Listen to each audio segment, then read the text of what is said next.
बंदी छोड़ सतगुरु रामपाल जी परमेश्वर जी की जय हो। परमपिता परमात्मा सारी सृष्टि के रचनहार, कुल मालिक, असंख्य ब्रह्मांडों के स्वामी, जगत गुरु, तीनों लोकों में प्रवेश करके सबका भरण पोषण करने वाले राजाधिराज, आत्माधार, नाथों के नाथ, देवों के देव महादेव, सर्वेश्वर महेश्वर, मृत्युंजय, अजरो अमर, आदि अनादि सनातनी प्रभु, जगत पिता जगदीश्वर, श्री श्री 1008 की उपाधि के वास्तविक अधिकारी, अकाल मूरत शब्द स्वरूपी राम वासुदेव, सर्वगतम ब्रह्म, परम पूज्य, प्रथम पूज्य, परम संत, परम पुरुष, परम धनी, परम दयालु, सत्य कबीर, हक्का कबीर, अल्लाहु कबीर, अल्लाहु अकबर, बाखबर, अल्लाह ताला, जगत के तारणहार, जगत के मुक्तिदाता, जगत के जगन्नाथ, हारे के सहारे, हिंदुओं के राम, मुसलमानों के अल्लाह, सिखों के वाहिगुरु, ईसाइयों के मसीह, दया के सागर दयानिधि, करुणा के सागर करुणानिधि, स्वयंभू परिभू, संकट मोचन, कष्ट हरण, मंगल करण, दुख भंजन, अविगत कबीर, निर्विकार निर्विषम परमात्मा, अलय अलेख सतगुरु, आदि अनादि सतगुरु, असली मर्यादा पुरुषोत्तम, असली राम, असली कृष्ण, असली घनश्याम, असली मुरारी, राजाओं के राजा, महाराजाओं के महाराजा, शहंशाहों के शहंशाह, सम्राटों के सम्राट, भगवानों के भगवान, अल्लाहों के अल्लाह, प्रभुओं के प्रभु, मसीहाओं के मसीह, सच्चे वाहिगुरु, बाबाओं के बाबा, पीरों के पीर, सेठों के सेठ, जगत सेठ, सावलसा सेठ, सर्वगुण संपन्न, अनंत कोटि कलाओं के स्वामी, अनंत कोटि ब्रह्मांडों के नायक, योगियों में महायोगी, ध्यानियों में महाध्यानी, सिद्धों में परम सिद्ध, ज्ञानियों में तत्व ज्ञानी, ब्रह्म ज्ञानी, महाज्ञानी, परम ज्ञानी, सर्वश्रेष्ठ ज्ञानी, विज्ञानी, युवा कबीर, समरथ कबीर, असमवात, अमित ओजा, सच्चे रहनुमा, करीम अल्लाह, सुभान अल्लाह, दुनिया के अंतिम पैगंबर, 8 सितंबर 1951 से गांव धनाना, जिला सोनीपत, हरियाणा, भारतवर्ष की पावन भूमि पे प्रकट रियल कल की भगवान श्री नारायण साकार हरि, श्री बाबा साहेब नूर अनंत परमात्मा, संत श्रोमणी सतगुरु रामपाल जी परमेश्वर जी के चरण कमल में साध संगति से जुड़े हुए देश विदेश से आप और हम सभी सत्सेवक भाई बहनों का अनंत कोटि दंडवत प्रणाम। सत्साई भाई और बहनों, दया परमपिता परमेश्वर जी की, सारी सृष्टि के मालिक सतगुरु रामपाल जी भगवान की, जिनके विशेष आशीर्वाद से, शुभ आशीर्वाद से, उन्हीं के कर कमल से लिखित पवित्र पुस्तक जीने की राह के ऊपर वीडियो बनाने की श्रृंखला जारी है। प्रत्येक वीडियो में आप और हम सभी भगत भाई बहनों को भक्ति मार्ग से संबंधित बहुत सारी बातें सुनने और जानने को मिल रही हैं। जो भगत भाई बहन सतगुरु रामपाल जी परमेश्वर जी से जुड़ना चाहते हैं, उनको भी अध्यात्म से संबंधित बहुत अच्छी अच्छी बातें सुनने को मिल रही हैं। तो भाई और बहनों, वीडियो बनाने की श्रृंखला में आज हमारा ये 19वें नंबर का वीडियो है। और आज की वीडियो में गुरुदेव भगवान ने बताया कि नाम दीक्षा लेने के बाद, सतगुरु के सतज्ञान को आत्मसात करने के बाद, भक्ति मार्ग पर कदम रखने के बाद भगत का स्वभाव कैसा होना चाहिए। क्योंकि नाम दीक्षा लेने के बाद भगत के नाम के साथ उसके गुरु का नाम जुड़ जाता है। अगर भगत की महिमा होगी तो उसके गुरु की महिमा होगी, अगर भगत की बेइज्जती होगी तो उसके गुरु की बेइज्जती होगी।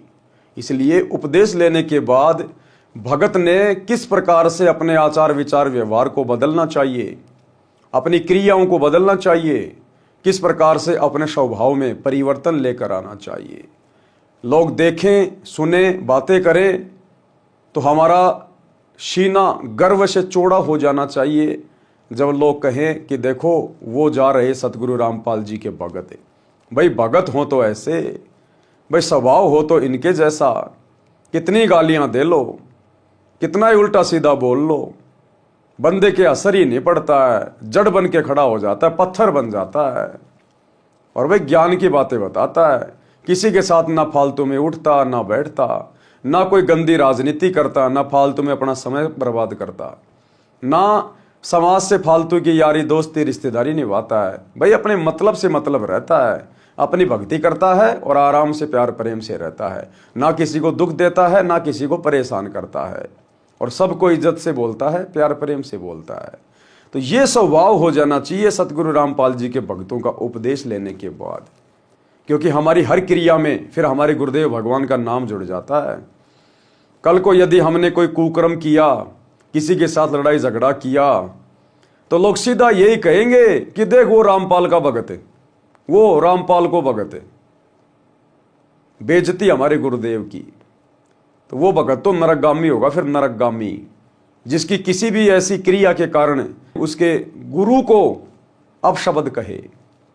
इसलिए हमने बहुत ही विचार करके भक्ति मार्ग पर आगे बढ़ना है और अपनी हर क्रियाओं को तथा अपने स्वभाव को चेंज करना होगा। तो आज की वीडियो में गुरुदेव ने हमें समझाया है कि भगत का स्वभाव कैसा हो। पवित्र पुस्तक जीने की राह, वीडियो नंबर 19, पेज नंबर 144। भगत का स्वभाव कैसा हो। अनुराग सागर के पेज नंबर 6 से वाणी नंबर 7 से 17। धर्मदास वचन, यानी धर्मदास जी ने जब कबीर परमात्मा उनको गुरु रूप में मिले, ज्ञान समझाया, तो धर्मदास जी ने पूछा कि हे गुरुदेव, हे परमेश्वर, भगत का स्वभाव कैसा होना चाहिए, भगत ने अपने जीवन में कैसा होना चाहिए। तो कबीर परमात्मा जी ने, जो कि धर्मदास जी के सतगुरु थे, उन्होंने क्या बताया।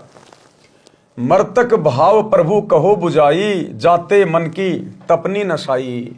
हे परमात्मा, हे गुरुदेव भगवान, हमें बताइए कि मर्तक भगत के क्या लक्षण होते हैं, भगत को किस प्रकार से मर्तक भाव में आना चाहिए। के ही विधि मर्तक हो ये जीवन, कहो विलोय नाथ अमृत धन। कबीर वचन, मर्तक के दृष्टांत उदाहरण।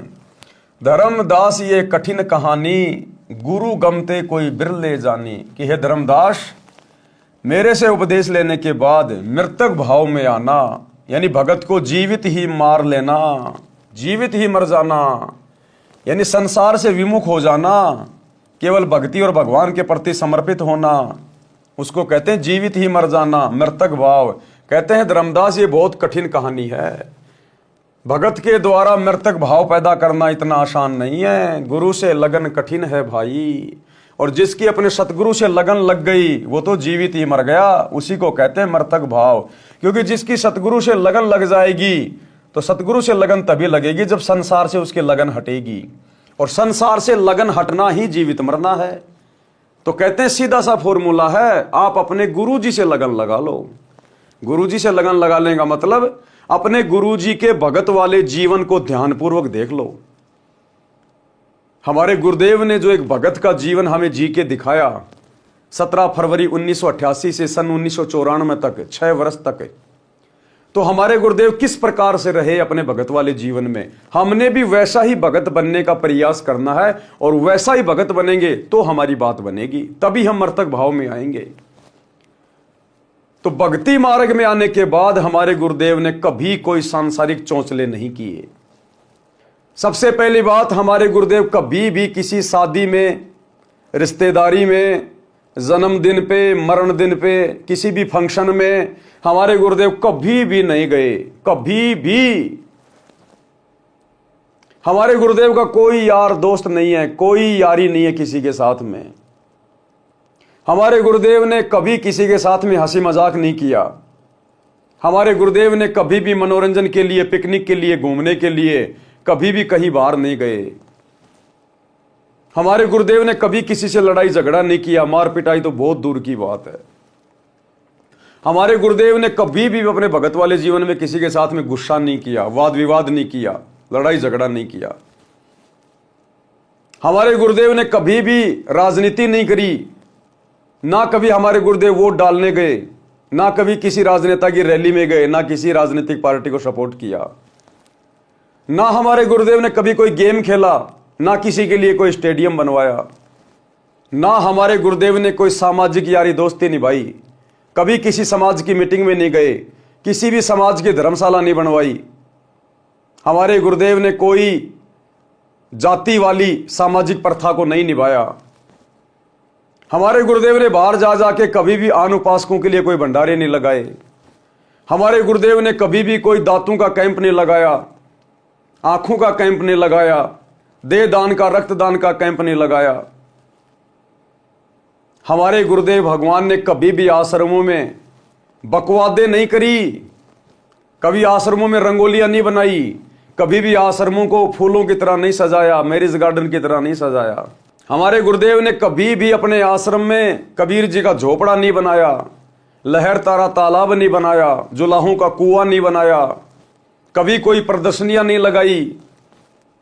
हमारे गुरुदेव मर्तक भाव में रहे कि इस गंदे लोक में और किस बात की सजावट, किस बात की खुशी। या तो गिन गिन के टाइम पास करना है, गिन गिन के टाइम पास रो रो के, कि ये परमात्मा कभी सौपन में भी कोई गलती ना हो जाए, आपके दिल को चोट ना पहुंच जाए।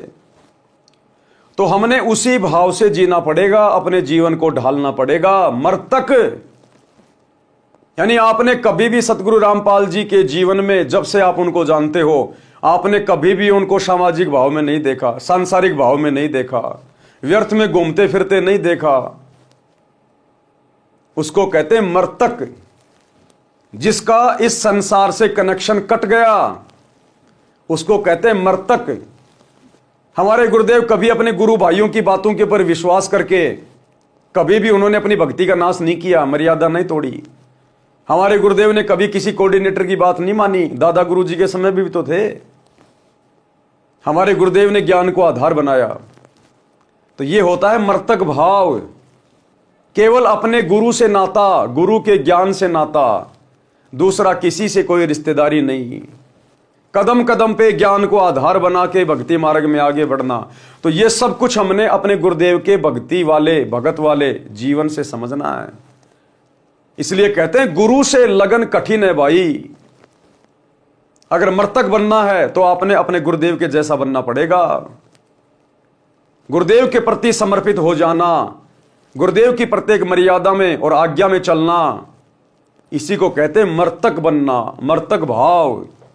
तो क्या कहा कबीर परमेश्वर जी ने धर्मदास जी से, धर्मदास ये कठिन कहानी कि धर्मदास मर्तक भाव पैदा करना भाई बहुत कठिन कार्य है, ऐरी गैरी आत्माओं के बस की बात नहीं है।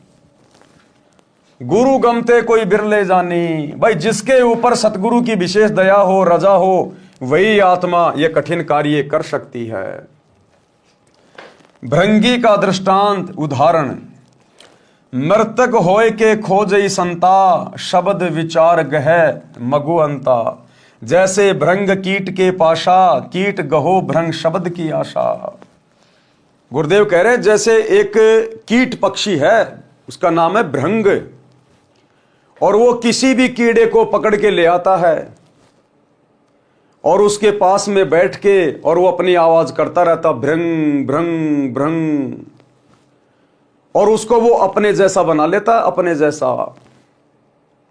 इसी प्रकार जो योग्य आत्मा होगी, जो अधिकारी आत्मा होगी, सतगुरु उसको तो अपने जैसा बना लेगा। उसमें तो सतगुरु अपने जैसे गुण डाल देगा, लक्षण डाल देगा। बाकी हर किसी के बस की बात नहीं है, क्योंकि हर कीड़ा भृंगी नहीं बन सकता। इसी प्रकार हर आत्मा, हर भगत मृतक नहीं बन सकता। शब्द घात करते ही मैं डारे, भृंगी शब्द कीट जो धारे। तब ले लो भृंगी निज गेहा, स्वाति दे की न्यू समदेहा। भृंगी शब्द कीट जो माना, वर्ण फेर आपन कर जाना। बिरला कीट जो होय सुखदाई, प्रथम आवाज गह चितलाई। यानी जो बिरला जो कीट होता है, बिरला जो कीड़ा होता है, वो उस भृंग की पहली आवाज से ही भृंग बन जाता है। अर्थात जो योग्य भगत होता है, सुयोग्य भगत होता है, वो तो सतगुरु की पहली चोट से ही भगत बन जाता है। सतगुरु के संकेतों को समझने लग जाता है। सतगुरु को ज्यादा प्रयास नहीं करना पड़ता उस भगत को अपने जैसा बनाने के लिए। बिरला कीट जो होय सुखदाई, प्रथम आवाज गह चितलाई। कोई दूजे कोई तीजे माने, तन मन रहित शब्द हित जाने। भृंगी शब्द कीट ना गही, तो पुनि कीट आश्रय रही। एक दिन कीट गहेसी भृंग भाषा, वर्ण बदले पूर्व आशा। मर्तक के और दृष्टांत अनुराग सागर के पेज नंबर 7 से वाणी नंबर 7 से 20 है। सुनहु संत यह मृतक सुभाऊ, बिरला जीव पीव मगधाऊ। और सुनहु मृतक का भेवा, मृतक होय सतगुरु पद सेवा। यानी मृतक होकर ही आप सतगुरु की पद्धति को भली भांति निभा सकते हो, आप सतगुरु के उस परम पद को प्राप्त कर सकते हो मृतक भाव में आकर। ये मान बड़ाई अहंकार, जाटों से गले में माला डलवा के घूमना, 2 कोडी के राजनेताओं की रैलियों में धक्के खाना, अपने स्वार्थों में लिप्त होकर गांव वालों के लिए स्टेडियम बनाना, भक्तों को लूटने ठगने के लिए आश्रम को मनोरंजन का केंद्र बनाना, वो कभी भी मर्तक भाव में नहीं आ सकते। मर्तक छो तजे शब्द उर्धारे, छो तजे तो जीव उबारे। पृथ्वी का दृष्टांत फिर परमेश्वर ने बताया कि जिस प्रकार धरती, पृथ्वी, चाहे उसको कोई खोदो, चाहे कोई गड्ढा करो, चाहे कोई गंदगी डालो, चाहे कोई लैट्रिन डालो, पृथ्वी कभी कुछ नहीं बोलती, चसकती भी नहीं है। तो इसी प्रकार भगत को चाहे कोई इज्जत दे, चाहे कोई बेइज्जती करे, चाहे कोई अच्छा बोले, चाहे बुरा बोले, भगत के ऊपर कोई असर नहीं होना चाहिए। जस पृथ्वी के गंजन होई, चित अनुमान गहे गुण सोई। कोई चंदन कोई विष्टा डारे, कोई कोई कृषि अनुसारे। गुण अवगुण तिन सम कर जाना, तज विरोध अधिक सुख माना। ऊख का दृष्टांत यानी गन्ने को किस प्रकार से कोल्लू में डाला जाता है, उसको गर्म किया जाता है, किस प्रकार से उसका रस निकाला जाता है, वो चसकता भी नहीं है। तो एक के जैसा भगत ने बनना पड़ेगा, इतना सहनशील। औरों मर्तक भाव सुन ले हूं, निरखई परखी गुरु मग पग दे हूं। जैसे ईख किसान उगावे, रति रति कर दे कटावे। कोल्लू में पुनि ताही पिरावे, पुनि कड़ा में खूब उठावे। निज तनु दाहे गुड़ तब होई, बहुरी ताव दे खांड बिलोई। ताहू माही ताव पुंदीन्या, चीनी तबे कहावन लीन्या। चीनी होई बहुर तंजारा, ताते मिश्री है नुसारा। मिश्री ते जब कंद कहावा, कहे कबीर सबके मन भावा। यानी इतना सहनशील। आगे परमेश्वर इनका सरलार्थ करके समझाएंगे हमें। यह विधि ते जो शिष करही, गुरु कृपया सहजे भव तरही। यानी इस विधि से अगर भगत अपने आप को भक्ति मार्ग पर लेकर चलेगा तो कहते हैं उसका मोक्ष हो पाएगा, अन्यथा वैसे नहीं होगा। भावार्थ अनुराग सागर पृष्ठ 6 पर लिखी पंक्ति नंबर 7 से 17 तक का भावार्थ है कि धनी धर्मदास जी ने परमेश्वर कबीर जी से विनय पूर्वक प्रश्न किया कि हे प्रभु, मुझे मृतक का स्वभाव समझाओ, कैसा होता है, किस प्रकार जीवित मरना होता है। हे अमर परमात्मा, धर्मदास जी किसको कह रहे हैं अमर परमात्मा? अपने गुरु को, क्योंकि कबीर जी उस समय धर्मदास जी के सतगुरु के रूप में थे। तो अपने गुरु को क्या कह रहा? हे अमर परमात्मा, क्योंकि गुरु स्वयं कबीर होता है, अमर होता है, अविनाशी होता है। हम भी रोज अपने गुरुदेव को अमर परमात्मा कहते हैं, लेकिन हम ध्यान नहीं देते। रोज संध्या आरती के लास्ट में अवगुण किए घनेरे, फिर भी भले बुरे हम थारे। दास को जान के निपट नदान, मोहे बख्श दियो अविनाशी। हम रोज अपने गुरुजी को संध्या आरती में अविनाशी कहते हैं, लेकिन हम मानते नहीं, हमारे को विश्वास नहीं है कि हमारे गुरुजी अविनाशी हैं। तो धर्मदास जी अपने गुरुदेव को कह रहे हैं, हे अमर परमात्मा, हे स्वामी, कृपया बिलोय अर्थात निष्कर्ष निकाल कर वह अमृत धन अर्थात अमर होने का मार्ग बताइए। परमेश्वर कबीर वचन मृतक के दृष्टांत। परमेश्वर कबीर जी ने कहा कि हे धर्मदास, ये जो प्रश्न आपने किया है ये जटिल कथा प्रसंग है। यानी मृतक भाव में आना भाई इतना आसान नहीं है धर्मदास। सतगुरु शरण में रहकर ज्ञान का इच्छुक ही इसको समझकर खरा उतरता है। यानी कोई बिरले होंगे जो मर्तक भाव में आएंगे, जो समाज से उल्टा हटेंगे, फालतू के भाईचारे से उल्टा हटेंगे, लोभ लालच स्वार्थ काम क्रोध से पीछे हटेंगे और अपने गुरुजी के जैसा बनने का प्रयास करेंगे। कहते हैं कोई बिरले ही होंगे, हर किसी के बस की बात नहीं, चाहे कितने नाम दीक्षा ले लो। भृंगी का दृष्टांत, भृंगी कीड़े का उदाहरण देकर समझा रहे हैं परमात्मा। संत साधक जन जीवित मृतक होकर परमात्मा को खोजते हैं। शब्द विचार यानी यथार्थ नाम मंत्रों को समझ विचार करके उस मार्ग के अंत यानी अंतिम छोर तक पहुंचते हैं, अर्थात पूर्ण मोक्ष प्राप्त करते हैं। जैसे एक भृंग यानी पंखों वाला नीले रंग का कीड़ा होता है, जिसे भमीरी कहते हैं।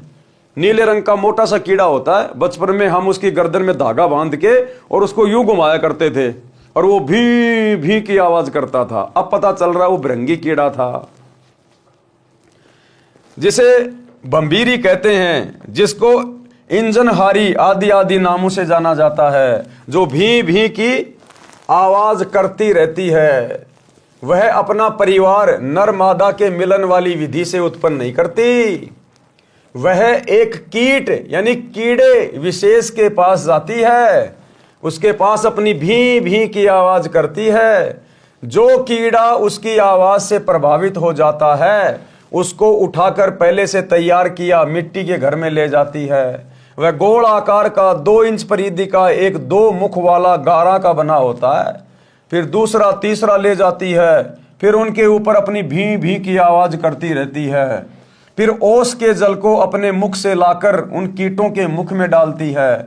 उस बम्बीरी यानी भृंग की बार बार आवाज को सुनकर वह कीट उसी रंग का हो जाता है तथा उसी तरह पंख निकल आते हैं। यानी वो बम्बीरी, वो भृंगी जिसको अपने जैसा बनाती है, वो कोई अन्य कीड़ा होता है, उसकी प्रजाति का नहीं होता। क्योंकि वो बम्बीरी कभी भी नर और मादा से बच्चे पैदा नहीं करती। वो अपनी भी की आवाज से अपने जैसे उनको बना लेती है।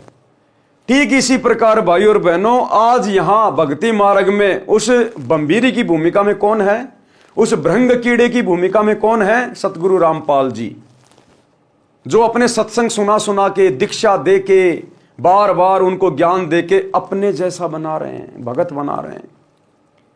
इसका मतलब जिस प्रकार वो बम्बीरी सामान्य कीड़ा नहीं है, लेकिन सामान्य कीड़े को अपने जैसा बना लेती है, इसी प्रकार सतगुरु रामपाल जी हमारे जैसे सामान्य इंसान नहीं है, मानुष नहीं है।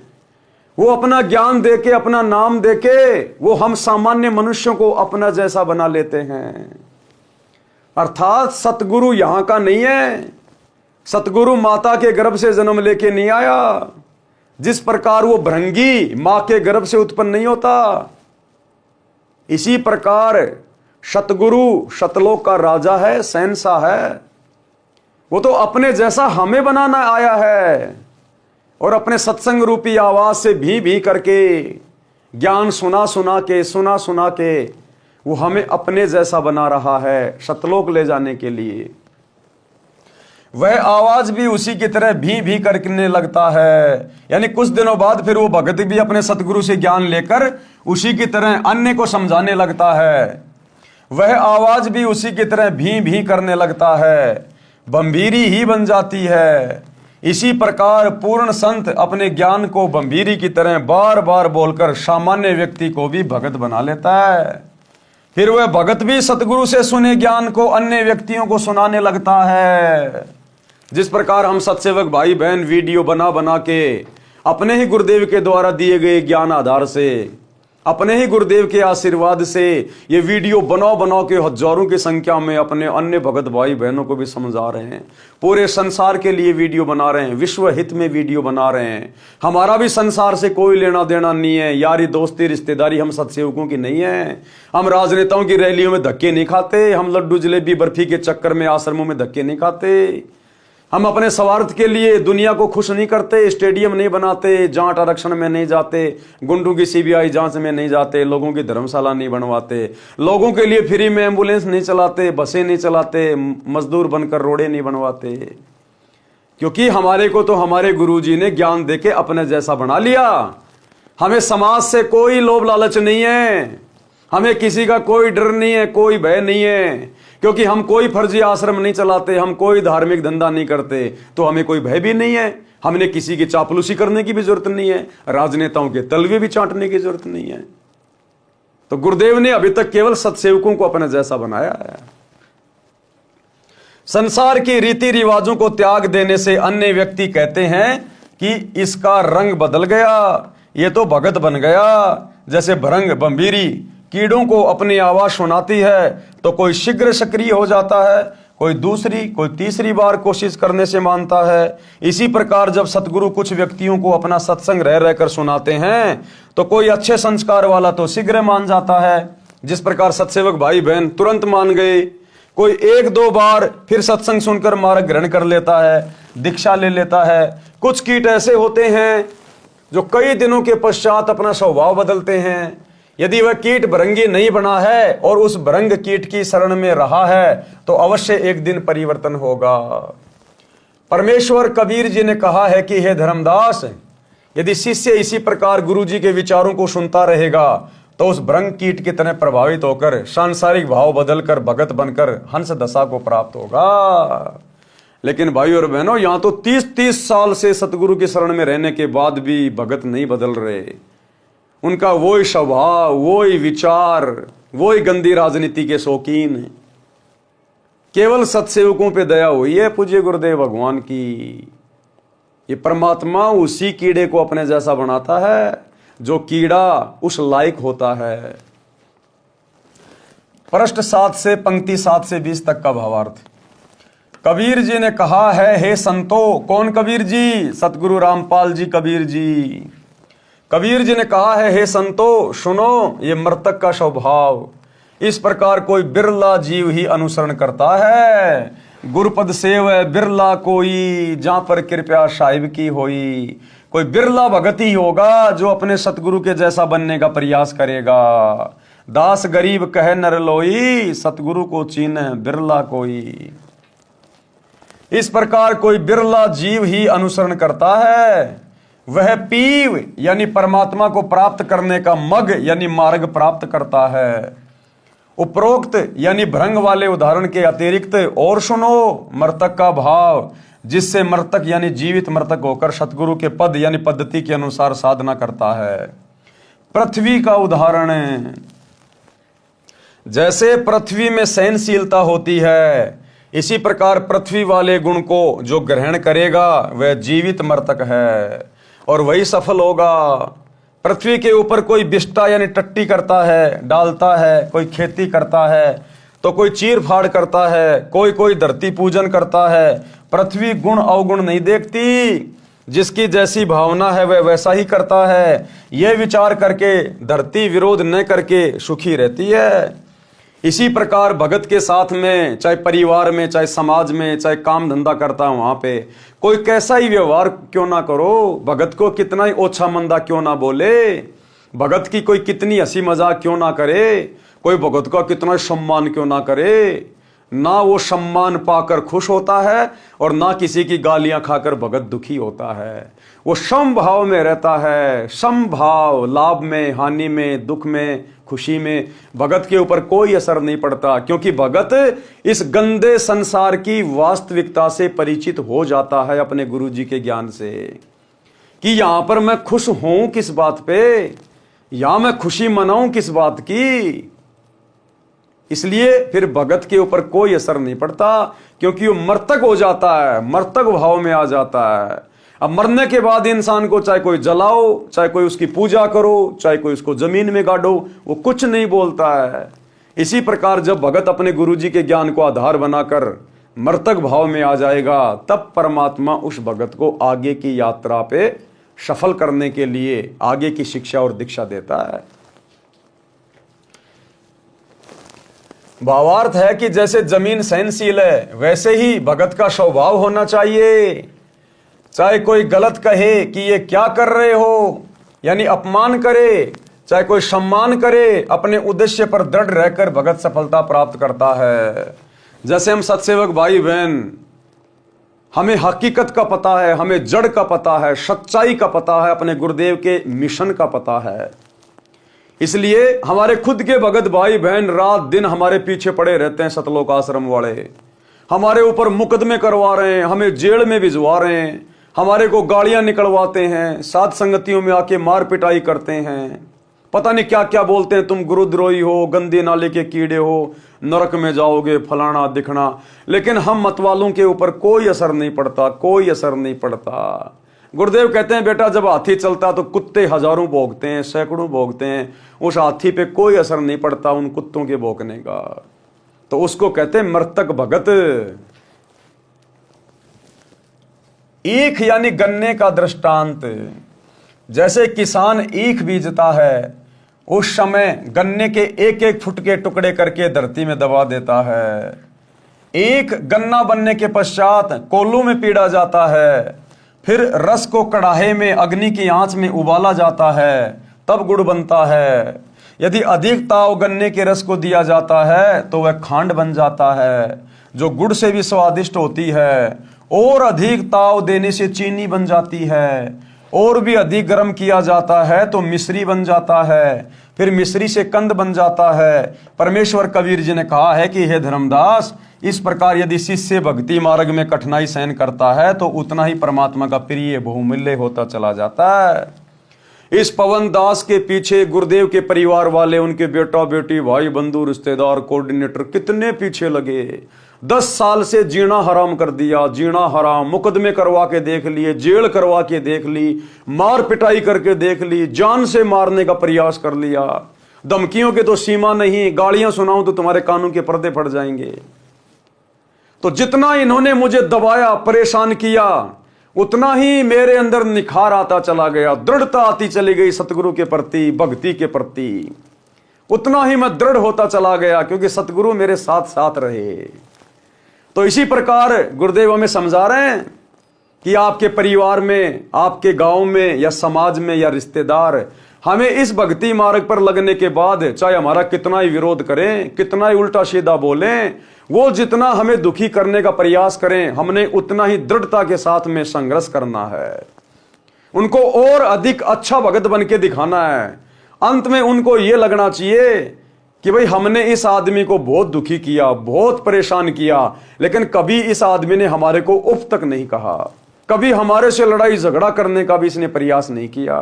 अंत में आपके व्यवहार से उसके ऊपर वो छाप पड़नी चाहिए, वो असर पड़ना चाहिए आपके व्यवहार के कारण कि भाई भगत हो तो ऐसे। भाई एक दिन वो खुद ही शर्मिंदा हो जाएंगे अंत में, जब उनको ये ज्ञान समझ में आएगा। तो इस प्रकार से भाई और बहनों, दुनिया के दबाव से, प्रेशर से आप और हमने और अधिक दृढ़ होना चाहिए, संघर्ष की हिम्मत आनी चाहिए। क्यों? क्योंकि हम सत्य ज्ञान से जुड़े हैं, हम सतगुरु भगवान से जुड़े हैं।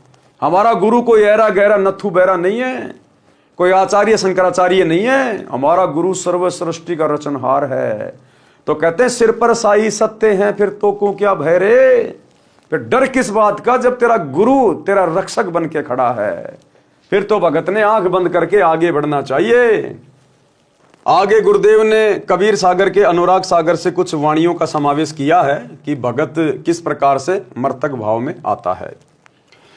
अनुराग सागर के पृष्ठ 8 तथा 9 का सारांश है कि साधक वही है जो अपनी सर्व इंद्रियों को संयम में रखता है, अपनी सभी इंद्रियों को संयम में रखता है। ये आंखें हमें गुरुदेव भगवान के दर्शन करने के लिए मिली हैं। इन आंखों को हमने अपने वश में रखना है। काल तो कोशिश करेगा इन आंखों से गंदी गंदी चीजें दिखाएगा, अश्लील चीजें दिखाएगा। मोबाइल खोलोगे आजकल पता नहीं क्या क्या आ जाता है, बिन बुलाए मेहमान की तरह। तो हमने संयम रखना है, हमने विचार करना है। ये काल का षड्यंत्र है जो मोबाइल में गंदी गंदी फिल्में आ रही हैं, नंगी नंगी फोटोएं आ रही हैं। ये काल का षड्यंत्र है। काल मुझे फंसाना चाह रहा है, मेरे मन को गंदा करना चाहता काल। तो तुरंत हमने विचार कर लेना चाहिए कि ये काल का षड्यंत्र है, हटा इसको, हटाओ। आंखों से केवल अपने गुरुदेव के सत्संग देखने हैं, कानों से सुनने हैं, अपने गुरुदेव के दर्शन करने हैं। जिव्या तो वाये भली जो रटे हरि को नाम, नहीं तो काट कर फेंक दो मुख में भलो ना चाम। इस जीव से हमने किसी को बुरा नहीं बोलना, कुवचन नहीं बोलने, झगड़ा नहीं करना, गालियां नहीं देनी। जीव का सदुपयोग करना है। ये परमात्मा की महिमा के लिए मिली है, मीठे वचन बोलने के लिए मिली है, भगत भाइयों को सच्चाई बोलने के लिए मिली है। ये हाथ वगैरह ये शुभ कर्म करने के लिए दिए भगवान ने, दान धर्म करने के लिए दिए हैं, आधीनी से हाथ जोड़ने के लिए दिए हैं। इन हाथों में सुमरणी पकड़ के मंत्र जाप करने के लिए दिए भगवान ने। इन हाथों का सदुपयोग करना है। इन हाथों से किसी के साथ में लड़ाई झगड़ा नहीं करना, मार पिटाई नहीं करनी, हाथों का दुरुपयोग नहीं करना। सारी इंद्रियों का हमने सदुपयोग करना है। इसलिए परमात्मा कहते हैं मर्तक भगत वो है जो अपनी सर्व इंद्रियों को संयम में रखता है। जैसा मिल जाए उसी में संतोष करे। रूप को देखकर, यानी किसी की शकल को देखकर, किसी के रंग को देखकर ना किसी की प्रशंसा करे, ना किसी को कुवचन कहे। भगत के लिए चाहे भगत कोई सांवड़ा हो चाहे गोरा हो, हमें गुरुदेव ने हकीकत बता दी इस शरीर की कि बेटा चाहे गोरा हो चाहे सांवला हो, कोई ठिगना हो चाहे कोई 7 फुट का हो, इस शरीर में वो गोबर भरा, टट्टी भरा है, थूक लार पेशाब मांस। भगत को सम भाव से सभी भक्तों के प्रति व्यवहार करना चाहिए। रूप को देखकर उस पर आकर्षित नहीं होवे और कुरूप को देखकर घृणा ना करे। दोनों को दिव्य ज्ञान की नजरों से देखे कि ऊपर का चाम गोरा या काला है, शरीर में हाड़ मांस सब एक जैसा है तथा जरा सा रोग होने पर गल जाता है, संडास बदबू मारने लगती है। इस प्रकार विवेक से भक्ति करे। यदि कोई सम्मान करता है, प्यार से बोलता है तो खुशी महसूस ना करे। अगर कोई भगत की बड़ाई करता है, चापलूसी करता है, तो भगत ने बिल्कुल भी प्रसन्न नहीं होना चाहिए, अंदर अंदर खुशी नहीं मनानी चाहिए। यह भी एक काल का जाल है बहुत बड़ा। इसीलिए दास सभी भाई बहनों को बार बार कहता है कि मेरी कोई बड़ाई ना किया करो, कभी भी मुझे महत्व ना दिया करो, मुझे अच्छा सा नहीं लगता। जो मेरे गुरुदेव की बड़ाई करता है, मेरे गुरुदेव की प्रशंसा करता है, तो मेरा खून ऑटोमेटिक ही बढ़ जाता है। यदि कोई सम्मान करता है, प्यार से बोलता है, तो खुशी महसूस ना करें। यदि कोई कुबोल यानी कुवचन कहता है तो दुख ना माने, उनकी बुद्धि के स्तर को जानकर शांत रहें। तभी तो पिछले 10 साल से हम सत्सेवक भाई बहन सहन करते आ रहे हैं। साध संगतियों में आकर गुरुदेव के परिवार ने, इन कोऑर्डिनेटरों ने, आश्रम वाले भक्तों ने हमारे साथ में कितनी बदतमीजियां की, मार पिटाई, लड़ाई झगड़ा, पुलिस वालों को लेकर आ गए, पुलिस वालों को शराब पिला के भक्तों को पिटवा रहे हैं, मुकदमे करवा दिए, जेल में डलवा दिया, गालियों की सीमा नहीं। लेकिन किसी भी सत्सेवक भाई बहन के मुख से आपने एक भी गाली नहीं सुनी होगी, एक भी गाली। तो परमेश्वर अपने सत्सेवक बच्चों को धीरे धीरे साथ संगति से जोड़कर मर्तक भाव में ला रहे हैं। हमें उनकी बुद्धि के स्तर का पता है, इसलिए हम शांत हैं। उनकी बुद्धि के स्तर को जानकर शांत रहें। यदि कोई अच्छा भोजन, खीर खांड हलवा पूरी खिलाता है तो उसी कारण उसे प्रभावित ना हो, उसको उसका कर्म का फल मिलेगा। यदि कोई रूखा सूखा भोजन खिलाए तो उसको अधिक भाव से, प्रेम से खाना चाहिए। काम वासना, सेक्स को महत्व ना दें। क्या कह रहे हैं गुरुदेव? काम वासना यानी सेक्स को महत्व ना दें। बिल्कुल रिजेक्ट कर दिया परमात्मा ने। सबसे बड़ा रोग है, सबसे बड़ा रोग। कामी क्रोधी लालची, इनसे भक्ति ना होए, भक्ति करे कोई शूरमा, जात वर्ण कुल खोए। जिस दिन भगत साध संगति से जुड़ जाएगा और विषय वासना पे कंट्रोल कर लेगा, बिल्कुल दिल से त्याग देगा, उस दिन वो भगत सार नाम के योग्य होगा। उस दिन काम वासना अर्थात सेक्स को महत्व ना दें, वही भगत वास्तव में परमेश्वर प्राप्ति कर सकता है। वही भगत वास्तव में परमेश्वर की प्राप्ति यानी सतलोक की प्राप्ति। कौन? जो काम वासना को बिल्कुल भी महत्व ना दे। अब बताओ भाई और बहनों, अब सात संगतियों में जो रजोगुण से दूर होने की परमात्मा ने मुहिम चलवाई है और हजारों की संख्या में भाई बहन जो पहले पति पत्नी थे अब भाई बहन के रिश्ते में आ गए। अब बताओ ये परमात्मा का एक विशेष कारण है कि नहीं है? स्पष्ट कर दिया गुरुदेव ने कि जब तक आप विषय वासना में हो, रजोगुण में हो, आप परमात्मा प्राप्ति नहीं कर सकते। तो बताओ फिर किसकी प्रेरणा से, किसके आशीर्वाद से सात संगति में रजोगुण से दूर हटने की मुहिम चलाई जा रही है? एक पवन दास नाम के 2 कोटि के जीव के कहने से कोई रजोगुण से दूर नहीं हो सकता। ब्रह्मा विष्णु महेश की औकात नहीं है रजोगुण से दूर होना। और मेरे जैसे 2 कोटि के प्राणी के कहने से, और आप हजारों भगत भाई बहन के रिश्तों में आ चुके हो, तो कौन करवा रहा है? इस कुत्ते को आशीर्वाद देके, इस कुत्ते के मुख से सतगुरु रामपाल जी भगवान ये वचन बुलवा रहे हैं। और पहले परमात्मा ने इस कुत्ते को तैयार किया, साफ सुथरा किया, तब कहीं जाकर मेरे माध्यम से वो वचन आप भाई बहनों के ऊपर असर कर रहे हैं। क्योंकि साध संगति सतलोक के लिए गुरु जी का ट्रेनिंग सेंटर है। ये विकार साध संगति से जुड़कर ही दूर हो सकते हैं, अन्यथा ये विकार दूर नहीं होंगे। इसलिए साध संगति गुरुदेव का असली मार्ग है। काम वासना अर्थात सेक्स को महत्व ना दें, वही भगत वास्तव में परमेश्वर प्राप्ति कर सकता है। क्लियर कर दिया गुरुजी ने। जब तक रजोगुण में रहोगे कामी क्रोधी लालची इनसे भक्ति न होए, भक्ति करे कोई सूरमा, जात वर्ण कुल खोए। यदि काम वासना परेशान करे तो उसको भक्ति नाम स्मरण में लगाकर आनंद प्राप्त करे। अगर काम वासना ज्यादा ही परेशान करे तो गुरुदेव कहते हैं तुरंत सत्संग सुनना शुरू कर दे, या तुरंत अपना सुमरण पे ध्यान लगा ले। 5-10 मिनट के बाद में वो ऑटोमेटिक शांत हो जाएगी, ऑटोमेटिक। यही तरीका है इसका, यही तरीका है। ठंडे पानी के छींटे मारते रहो, गुरुदेव के सत्संग के और नाम सुमरण के छींटे मारते रहो, और धीरे धीरे एक समय ऐसा आएगा परमात्मा बिल्कुल शांत कर देगा भगत को, शांत। यदि काम वासना परेशान करे तो उसको भक्ति नाम सुमरण में लगाकर आनंद प्राप्त करे। उसी समय काम वासना मुरझा जाती है। काम वासना का नाश करने का तरीका और क्या बताया गुरुदेव ने? कबीर पर नारी को देखिए बहन बेटी के भाव, कहे कबीर काम नाश का यही सहज उपाय। दूसरा उपाय गुरुदेव ने बताया, यदि किसी युवती को देखकर अगर ये काम वासना हमें परेशान करे, मन में गंदे विचार आने शुरू हो जाएं, क्योंकि काल का तो काम है।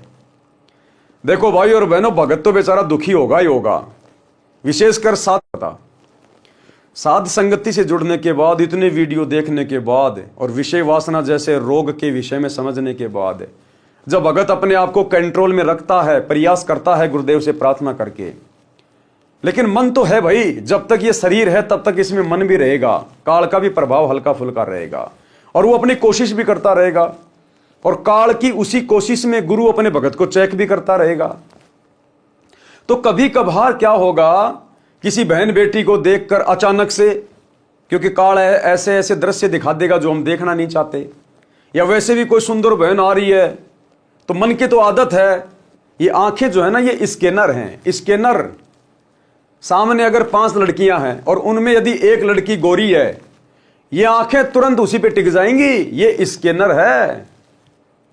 क्योंकि ये शरीर काल ने बनाया है, परमात्मा ने केवल इसके हाथ में आत्मा सौंपी थी। केवल हमारा जो ऊर्जा शरीर है ना, केवल दुर्गा के अंदर परमात्मा ने हम सभी आत्माओं को आत्मा के रूप में फिट किया था। ऊपर का बॉडी ये काल ने बनाया है और अपना एजेंट बैठा दिया मन। अब ये मन है बढ़वा, ये बढ़वागिरी करवाता है, ये कर्म फुड़वाता है। तो इसने आंखें ऐसी बना दी स्कैनर। कोई 5 गाड़ियां खड़ी हैं, एक बहुत अच्छी गाड़ी खड़ी है, महंगी चमचमा रही है, आंखें तुरंत उस पर जाके टिक जाएंगी। 20 प्रकार के सेव रखे हैं, लाल कौन सा है, बढ़िया कौन सा है, आंखें तुरंत उसके ऊपर जाके टिक जाएंगी।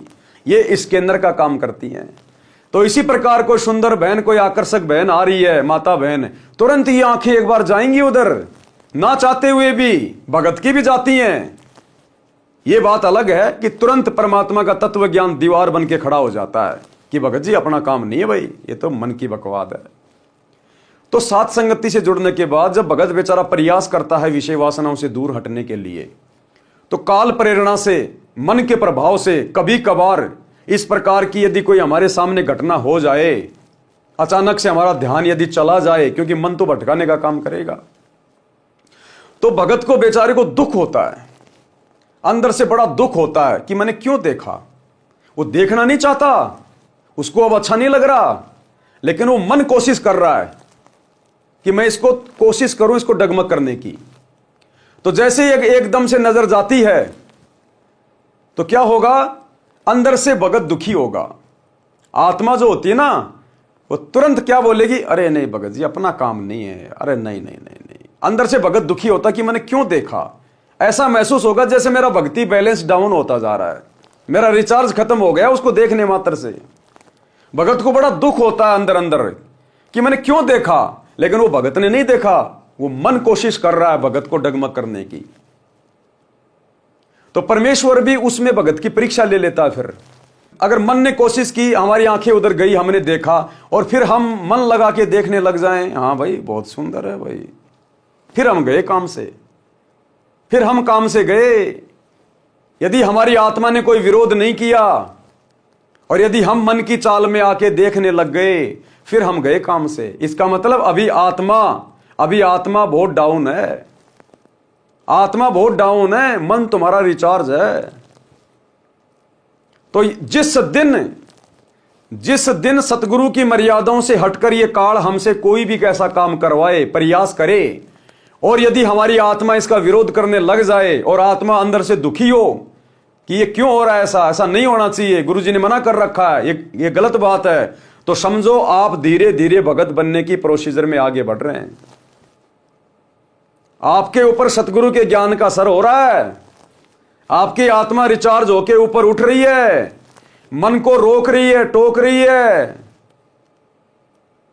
तो ये पहचान होती है भाई और बहनों कि हमारी भक्ति चल रही है या फिर नहीं चल रही है। और कोई भी बकवाद वाला काम हो रहा है, कहीं कोई रागनी चल रही है, कोई फिल्मी गाना चल रहा है, हम भी पैर उठा के यूं करने लग गए। सामने से कोई बहन बेटी आ रही है, हम लगातार ही देखने लग गए। अरे पहली नजर तो जा सकती है, किसी पे भी जा सकती है, हमारी बस की बात नहीं है। अब देखना तो पड़ेगा, रोड पे चलेंगे तो कहते हैं पहली नजर इंसान की और दूसरी नजर फिर शैतान की। अगर पहली बार नजर गई और आत्मा ने कहा कि नहीं नहीं नहीं भगत जी क्या कर रहे हो, हटो यहां से, कुछ ही सेकंडों का काम होता है ये, जैसे देखा तुरंत नजरें हट जाएंगी हमारी, तुरंत गुरुजी का ज्ञान याद आ जाएगा। तो कहते हैं पहली नजर इंसान की, और यदि तूने उसमें इंटरेस्ट लेना शुरू कर दिया, दूसरी बार देखा, तीसरी बार देखा, मुड़ मुड़ के देखा उसकी ओर, फिर कहते हैं वो शैतान की नजर है, फिर काल का प्रभाव ज्यादा है। तो ये भगत का फॉर्मूला है अपने आप को चेक करने का। तो क्या कह रहे हैं गुरुदेव, उसी समय काम वासना मुरझा जाती है। कब? जब हम तुरंत गुरुदेव का सुमरण करने लग जाएं, कोई सत्संग सुनने लग जाएं। काम वासना नाश करने का अन्य तरीका, पर नारी को देखिए बहन बेटी के भाव, कहे कबीर काम नाश का ये सहज उपाय। जब भी मन बकवाद करे तो तुरंत सामने वाली को अपनी बहन या बेटी की दृष्टि से देखना चाहिए कि मेरे घर में भी तो मेरी मां है, ऐसी तो है, इसके क्या कुछ अलग थोड़ी है। अरे इस बहन बेटी के कुछ अलग थोड़ी है, यही शरीर, यही स्तन, यही चेहरा, यही बाल, सब कुछ तो मेरी माँ के है, मेरी बहन के है, मेरी बेटी के है। जब घर में उनको देख के मेरे अंदर कोई आसक्ति नहीं आती, कोई विषय वासना नहीं जागती, तो ये भी तो मेरी बहन ही है। अरे हम सब सतलोक से तो आए हुए हैं, हम सब एक ही पिता की तो संतान हैं, ये भी तो मेरी बहन ही है। इस जन्म में नहीं हुआ तो क्या हुआ, सतलोक में तो मेरी बहन थी। इस जन्म से पहले ना जाने कितनी बार ये आत्मा मेरी बहन रह चुकी है, मेरी मां रह चुकी है। तो फिर गुरुदेव कहते हैं आपने इस भाव से भी इस मन पापी को रोकना चाहिए कि भैया सब एक जैसी हैं, ये भी मेरी बहन जैसी है, मेरी मां जैसी, इसमें क्या अंतर है बताओ। तो इस प्रकार से हमने थोड़ा प्रयास करना चाहिए। मोक्ष प्राप्ति का अन्य भाव, अनल यानी अलल पक्षी जैसा भाव। जैसे एक अनल पक्षी जिसको अलल पंख भी कहते हैं, आकाश में रहता था, अब नहीं रहता वो पक्षी। बहुत बड़ा बताया गुरुदेव ने, वो द्वापर युग तक था। उसके बाद में वातावरण में पोल्यूशन बहुत ज्यादा हो गया, जिस कारण से उसकी प्रजातियां नष्ट हो गई। वो हमेशा ऊपर आकाश में रहता था, उसके पंख बहुत बड़े बड़े बताए गुरुदेव ने, एरोप्लेन से भी बड़े बड़े पंख। वो एक बार अपने पंखों को फड़फड़ा के यूं कर लेता था तो कई दिनों तक वो वहीं पे स्थिर रहता था। वो तो परमात्मा की रजा है, मालिक ने जिसको जैसा कोई गुण दे रखा वो तो वैसा ही होगा। और वो 5-5 हाथियों को एक बार में धरती से अपने पंजों में दबा के, चोंच में भर के और ऊपर लेके उड़ जाता था। इतना भारी पक्षी था वो द्वापर के अंत तक था। उसके बाद फिर वो पक्षी धीरे धीरे विलुप्त हो गया, क्योंकि पृथ्वी पर धीरे धीरे जंगल भी नष्ट हो गए। अब वो अंडा देता था वहां पर जहां पर केले के पेड़ होते हैं बहुत ज्यादा। अब आगे चल के लोगों ने जंगल काट दिए, जंगल हो गए नष्ट। अब वो अंडा ऊपर से गिरे, गिरते ही बेचारा फूट जाए, वो अलल पक्षी का बच्चा बेचारा वहीं मर जाए। तो जिस कारण से वो प्रजाति नष्ट हो गई। जैसे एक अनल पक्षी आकाश में रहता था, ये पक्षी अब लुप्त हो चुका है। इसके 4 पैर होते थे, आगे वाले छोटे और पीछे वाले बड़े। इसका आकार बहुत बड़ा होता था, लंबे लंबे पंख होते थे। पूरा पक्षी यानी युवा पक्षी 4 हाथियों को एक साथ उठाकर आकाश में अपने परिवार के पास ले जाता था। अब सोचो 4-4 हाथियों को जो पक्षी एक बार में लेके उड़ जाए, वो कितना बड़ा होगा, कितना ताकतवर होगा। अनल पक्षी ऊपर वायु में रहता था, वहीं से मादा अनल अंडे उत्पन्न कर देती थी। वह अंडे उस स्थान पर छोड़ती थी जहां केले का वन होता था। केड़े एक दूसरे में फंसकर गहरा वन बना लेते थे। हाथियों का झुंड, समूह यानी सैकड़ों हाथी भी केले के वन में रहते थे, क्योंकि हाथी केले के पेड़ को खा जाता है तथा केले के पेड़ों पर ही लेट जाता है, मस्ती करता रहता है। अलल पक्षी का अंडा वायुमंडल से गुजरकर नीचे पृथ्वी तक आने में हवा के घर्षण से पककर बच्चा तैयार हो जाता था। यह प्रोसीजर है जो परमात्मा ने सेट कर रखी है कि जैसे ही आकाश से वो अंडा मादा छोड़ेगी, वो अंडा नीचे आएगा और नीचे आते समय बीच में हवा के घर्षण से वो अंडा पक जाता था, बच्चा उसमें तैयार हो जाता था। वह अंडा केले के पेड़ों के ऊपर गिरता था।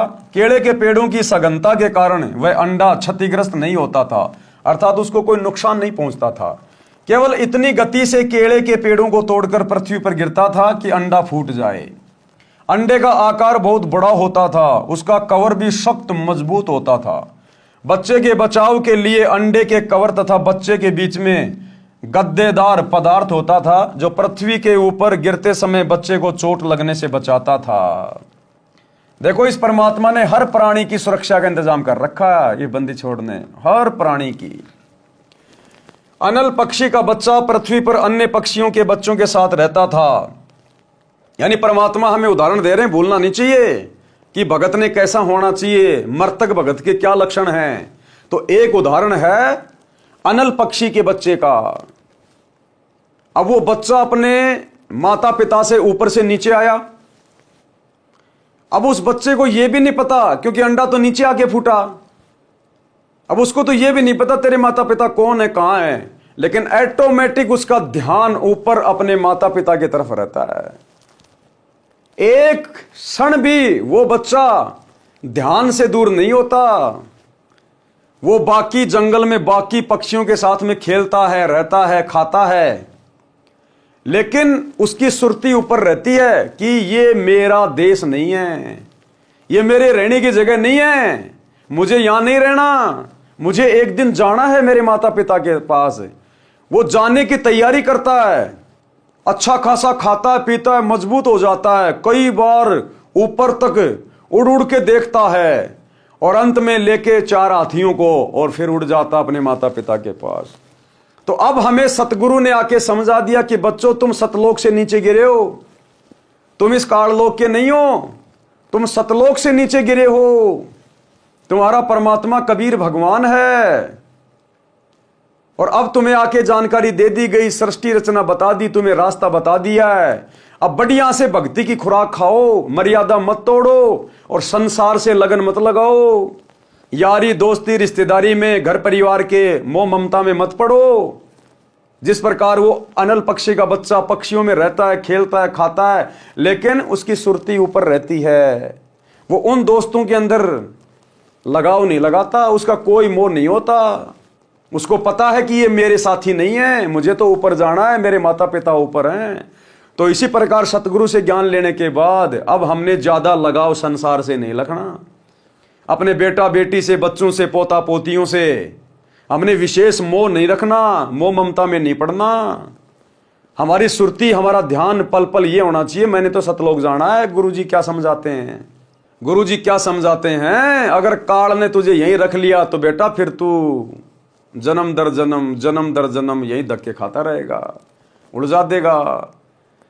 तो भगत कहते हैं संसार में रहे, अपना काम धंधा भी करे, सबसे मीठा बोले, परिवार में प्रेम से रहे, लेकिन ममता किसी से नहीं। सुरती हमेशा सतलोक की तरफ कि मुझे तो मेरे परमात्मा के पास जाना है, मेरे गुरुदेव के पास जाना है, मैंने तो सतलोक में जाना है, ये मेरा देश नहीं है। तो इस प्रकार से अनल पक्षी का बच्चा पृथ्वी पर अन्य पक्षियों के बच्चों के साथ रहता था, उनसे मिलकर उड़ता था, परंतु उसकी अंतरात्मा ये मानती थी कि ये मेरा घर यानी परिवार नहीं है। और हमने ज्ञान आधार से गुरुदेव के सत्संगों से विचार करना है, और हकीकत है कि ये काल लोक हमारा परिवार नहीं है, हम तो सतलोक से आए हैं, सतलोक से, और हमने सतलोक में ही जाना है। अंतरात्मा ये मानती थी कि ये मेरा घर यानी परिवार नहीं है, मेरा परिवार तो ऊपर है, मैंने ऊपर अपने परिवार में जाना है। हम भक्तों का परमानेंट परिवार, हमारे रियल माता पिता भाई बंधु सतलोक में हैं, हमारे इंतजार में हैं। आज जो हमारा परिवार है यहाँ पर, ऐसे ऐसे तो ना जाने अरबों खरबों हमारे परिवार बन चुके हैं। यहाँ के परिवार तो यही मिट्टी में मिल जाते हैं। हमारा अविनाशी परिवार, शाश्वत परिवार सतलोक में हमारा इंतजार कर रहा है कि बच्चा खेलने गया था, अभी तक आया क्यों नहीं। इच्छा रूपी खेलन आया, ताते सुख सागर नहीं पाया। जैसे बच्चा 2-4 घंटे माता पिता की आंखों से ओझल हो जाए, यार दोस्तों के साथ में कहीं खेल रहा हो, तो माता पिता को चिंता हो जाती है कि बहुत देर हो गई, बेटा आया क्यों नहीं, कहाँ खेलने चला गया। तो गुरुदेव कहते हैं जब तुम सतलोक में जाओगे ना, और जो तुम अपने परिवार से बिछुड़ के यहाँ आ चुके हो, असंख्य जन्म हो गए तुम्हें यहाँ, जब तुम वापस जाओगे तो तुम्हारे माता पिता को, भाई बहनों को ऐसा लगेगा जैसे तो घंटे 2 घंटे के लिए खेलने गया था कहीं। कहते हैं इच्छा रूपी खेलन आया, ताते सुख सागर नहीं पाया। तो हमारा ओरिजिनल परिवार सतलोक में है, यह तो नकली परिवार है ना। माता पिता मिलने से पहले हमें पता था कि हमारे माता पिता होंगे, पिछले जन्म में कौन थे माता पिता और कब तक रहेंगे ये भरोसा नहीं, और मरने के बाद ये किसके माता पिता बनेंगे ये कोई भरोसा नहीं। तो काहे का परिवार है ये। परमात्मा कहते हैं जब तक इस परिवार में है, तेरा पिछला कोई संस्कार है, भक्ति करेगा, परमात्मा उसको भी हल्का करेगा। और एक इंसान होने के नाते प्यार प्रेम से, बुद्धि विवेक का इस्तेमाल करके तू भी शांति से रह, दूसरे को भी शांति से जीने दे, और एक अच्छे से अपना टाइम पास करके और मुख्य अपनी भक्ति करके और सतलोक चलने की तैयारी कर। ये परिवार तेरी भक्ति में एक प्रकार से सहायक है। अगर प्यार प्रेम से रहेगा, घर वाले बढ़िया खाना देंगे, तेरे कपड़े धोएंगे, तो उनके लिए काम धंधा कर, 2 पैसे उनको कमा के दे, उनका भी काम चल रहा है, तेरा भी काम चल रहा है, और ज्यादा ज्यादा भक्ति करके यहां से निकल। परंतु उसकी अंतरात्मा ये मानती थी कि ये मेरा घर परिवार नहीं है, मेरा परिवार तो ऊपर है, मैंने ऊपर अपने परिवार में जाना है, ये मेरा संसार नहीं है।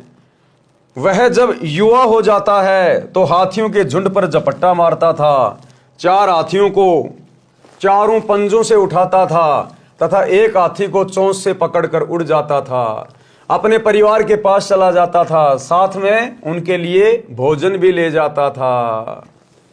कबीर परमेश्वर जी ने सटीक उदाहरण बताकर भगत को मार्गदर्शन दिया है कि आप इस संसार के स्थायी वासी नहीं है। गुरुदेव ने सृष्टि रचना बता के सारा भेद खोल दिया।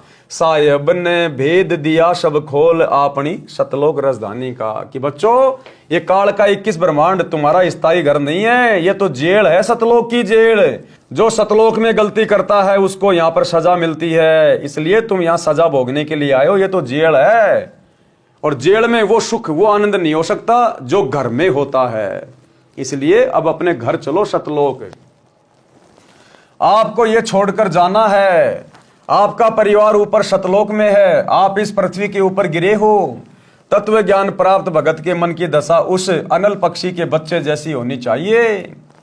जब तक सतलोक जाने का समय नहीं आता तो सांसारिक व्यक्तियों के साथ मिलकर शिष्टाचार से रहो, यानी अपने मतलब से मतलब रखो। जबरदस्ती का भाईचारा नहीं निभाना कि उनकी धर्मशाला बनवा दूं, उनका स्टेडियम बनवा दूं, वो मेरे गले में माला डालेंगे, मेरे मान सम्मान करेंगे, ये नहीं। जमीन में गाड़े जाओगे, जमीन में। प्यार प्रेम और शिष्टाचार का मतलब है अपने मतलब से मतलब रखो, जबरदस्ती किसी के अंदर मत घुसना। कोई सामने से आ रहा है, प्यार प्रेम से बोलो, झुक के नमस्कार कर लो। फालतू में उठना बैठना नहीं, एक दूसरे की निंदा चुगली नहीं करनी, फालतू का भाईचारा नहीं निभाना।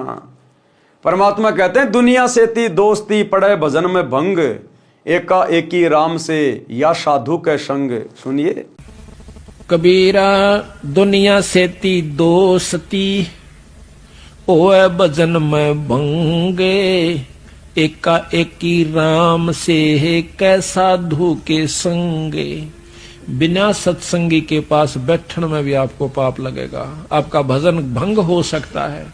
तो इसलिए बताया या तो अपने सत्संगी दौरे जा बैठे या फिर अपना नाम पर लगा रहे। अगर आप किसी दूसरे के पास बैठोगे हुक्का पाड़ पे तो जानते ने कहा लो पी लो मेरे यार, तो उन्होंने कहेगा ना मन तो छोड़ दिया। क्यों क्या हो गया भाई, नाम ले लिया, ओ तुरे सोचू खा कर बिल्ली ने कहा आज करन चाली। यानी 36 ताने मारेगा और फिर नो कहा भाई काल न तो दरवट्टी भी छुटवाओगे तेरी, यो नारायण सत्संग देखा। तो आपके मन में विक्षेप हो सकता है, 1 दिन में, 2 दिन में, 3 दिन में, तो जरूर अपना रंग वो चढ़ा कर मानेगा।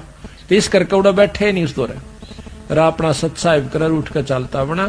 कोई प्रेमी दौरा बैठे, प्रेमी नहीं है तो अपनी कैसेट ला ले, कैसेट भी नहीं है तो अपना नाम सुमन लाग जा, खेत में चला जा, घूमे जा, भजन करें जा, अपना डोला पर कहंडे जा, वैसे बैठ कर ले जा, डे के में धूप में कोठड़े का आगे अपनी चारपाई ना कर।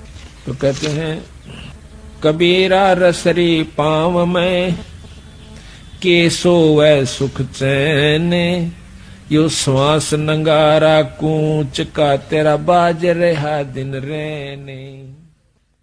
तो इस प्रकार भाई और बहनों, हमने गुरुदेव के प्रत्येक वचन को आधार बनाकर और भक्ति मार्ग पे सावधानी से चलना है।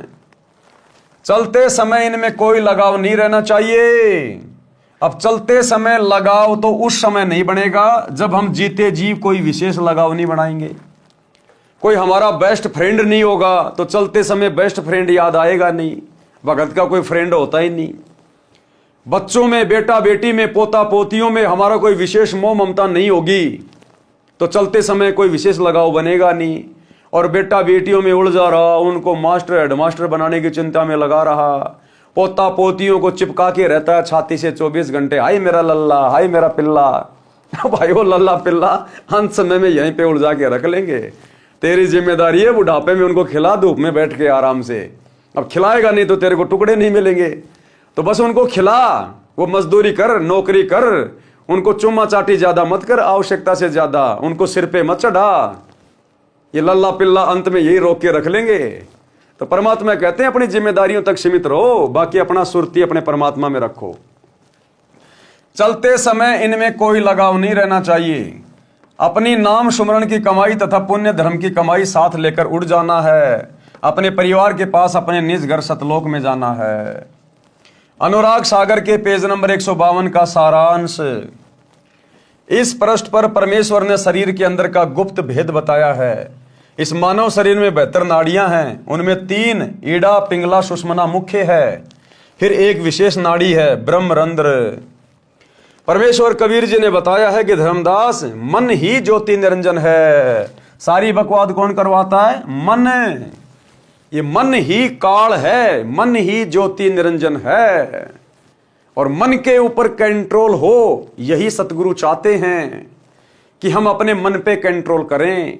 जब मन पे कंट्रोल होगा तभी हम काम, क्रोध, लोभ, मोह, अहंकार वाली स्थिति से दूर हट सकते हैं और इससे हटे बिना हम भगत नहीं बन सकते। और ये हटेगा गुरु को परमात्मा मानकर भक्ति करने से, गुरु के प्रति समर्पित होकर भक्ति करने से। परमेश्वर कबीर जी ने बताया है कि धर्मदास मन ही ज्योति निरंजन है। इसने जीव को ऐसे नचा रखा है जैसे बाजीगर बंदर को नचाता है। इस शरीर में 5 तत्व, 25 प्रकृति तथा 3 गुण काल के 3 एजेंट हैं। जीव को धोखे में रखते हैं। इस शरीर में काल निरंजन तथा जीव दोनों ही मुख्य भूमिका में हैं। काल निरंजन मन रूप में सब पाप करवाता है, पाप जीव के सिर रख देता है। अनुराग सागर के पेज नंबर 153 का सारांश। काल ने ऐसा धोखा कर रखा है कि जीव परमेश्वर को भूल गया है। लेकिन भाई हमें तो गुरुदेव ने समझा दिया। आकर परमेश्वर ने सृष्टि रचना के माध्यम से पूरी जानकारी दे दी कि मन कौन है, क्या भुला दिया, क्या तुम्हें याद रखना चाहिए था, क्या याद करोगे तब तुम जाकर सफल होगे। मन कैसे पाप पुण्य करवाता है। मन ही काल कराल है, यह जीव को नचाता है। सुंदर स्त्री को देखकर उससे भोग विलास करने की उमंग मन में उठाता है। मन में गंदी भावना, अश्लील भावना कौन उठाता है? मन। ये काल किसी सुंदर बहन बेटी को पहले दिखाएगा, फिर उसके प्रति आकर्षण पैदा करेगा, मन में गंदे गंदे अश्लील भाव पैदा करेगा। क्यों? क्योंकि इसकी यही तो खुराक है। अरे इसको यही तो श्राप लगा है मैल खाने का, ये गंध खाने का ही तो इसको श्राप है। तो ये हमसे अपना भोजन तैयार करवाता है, हमारे अंदर ये नकारात्मक विचार पैदा करेगा। हमारे अंदर ये कुविचार पैदा करवाएगा अपनी खुराक तैयार करवाने के लिए। ये किसी को मान बढ़ाई में डाल देगा, जीव बड़ा खुश होगा, फूल जाएगा, वो भी इसकी खुराक तैयार हो रही है। वो मान बढ़ाई, वो वासना, वो भी इसकी खुराक तैयार हो रही है। किसी बहन बेटी को देखकर मन में गंदे विचार आते हैं, उसके साथ में गलत हरकत करने की सोचता है, वो मैल जमा हो गया, वो गंदी वासना, वो इसकी खुराक है। कोई दुख में बहुत ज्यादा दुखी हो गया, वो दुख भी वासना है। इसलिए परमात्मा कहते हैं भगत ने हर समय समभाव में रहना चाहिए, लाभ में, हानि में, दुख में, सुख में। अगर आप दुख में दुखी हो गए तो भी आप काल की खुराक तैयार कर रहे हो, सुख में अगर मान बढ़ाई में आ गए तो भी आप काल की खुराक तैयार कर रहे हो। मन में गंदे विचार, नकारात्मक सोच आ गई तो भी काल की खुराक है। किसी से राग द्वेष ईर्ष्या निंदा चुगली तो भी काल की खुराक है। इसलिए गुरुदेव कहते हैं भगत ने जीवित ही मर जाना चाहिए, तो खुराक तैयार होगी नहीं। अपनी भक्ति में मन लगाना चाहिए तो खुराक तैयार होगी नहीं। सुंदर स्त्री को देखकर उससे भोग विलास करने की उमंग मन में उठाता है।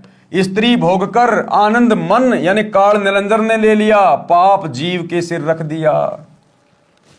अब ये काल श्री कृष्ण जी में प्रवेश करके उन 1008 औरतों के साथ में संभोग किया करता था, उन गोपियों के साथ में संभोग किया करता था, कुब्जा के साथ में संभोग किया। तो वो आनंद तो ले लिया इस काल ने, मन ने, और वो पाप कर्म धर दिए श्री कृष्ण जी के सिर पे, अब वो भोगेगा। वर्तमान में सरकार ने सख्त कानून बना रखा है, यदि कोई पुरुष किसी स्त्री से बलात्कार करता है तो उसको 10 वर्ष की सजा होती है। यदि नाबालिग से बलात्कार करता है तो आजीवन कारागार की सजा होती है। आनंद 2 मिनट का मन की प्रेरणा से तथा दुख पहाड़ के समान।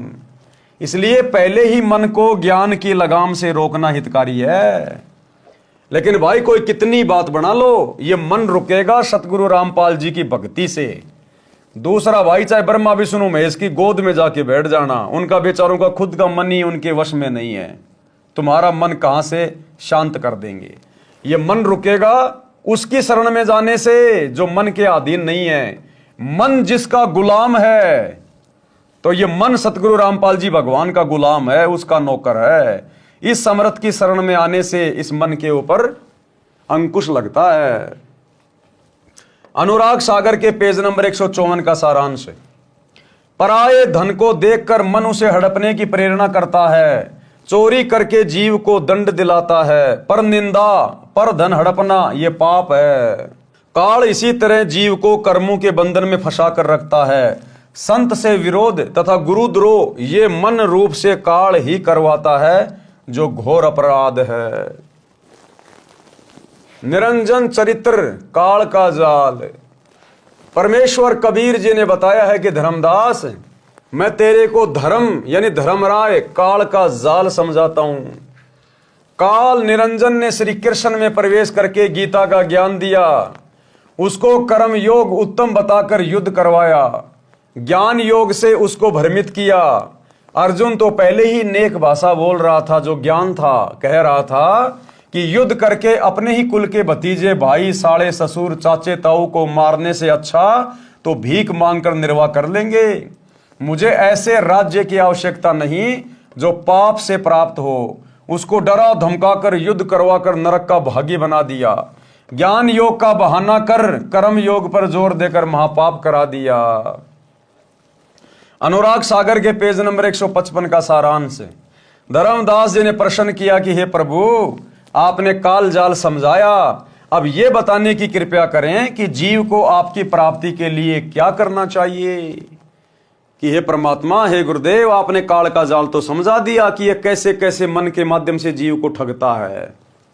अब ये भी बताओ कि परमात्मा की प्राप्ति के लिए, पूर्ण मोक्ष प्राप्ति के लिए भगत को किस प्रकार से भक्ति करनी चाहिए, भगत के क्या लक्षण होने चाहिए, क्या उसका स्वभाव होना चाहिए।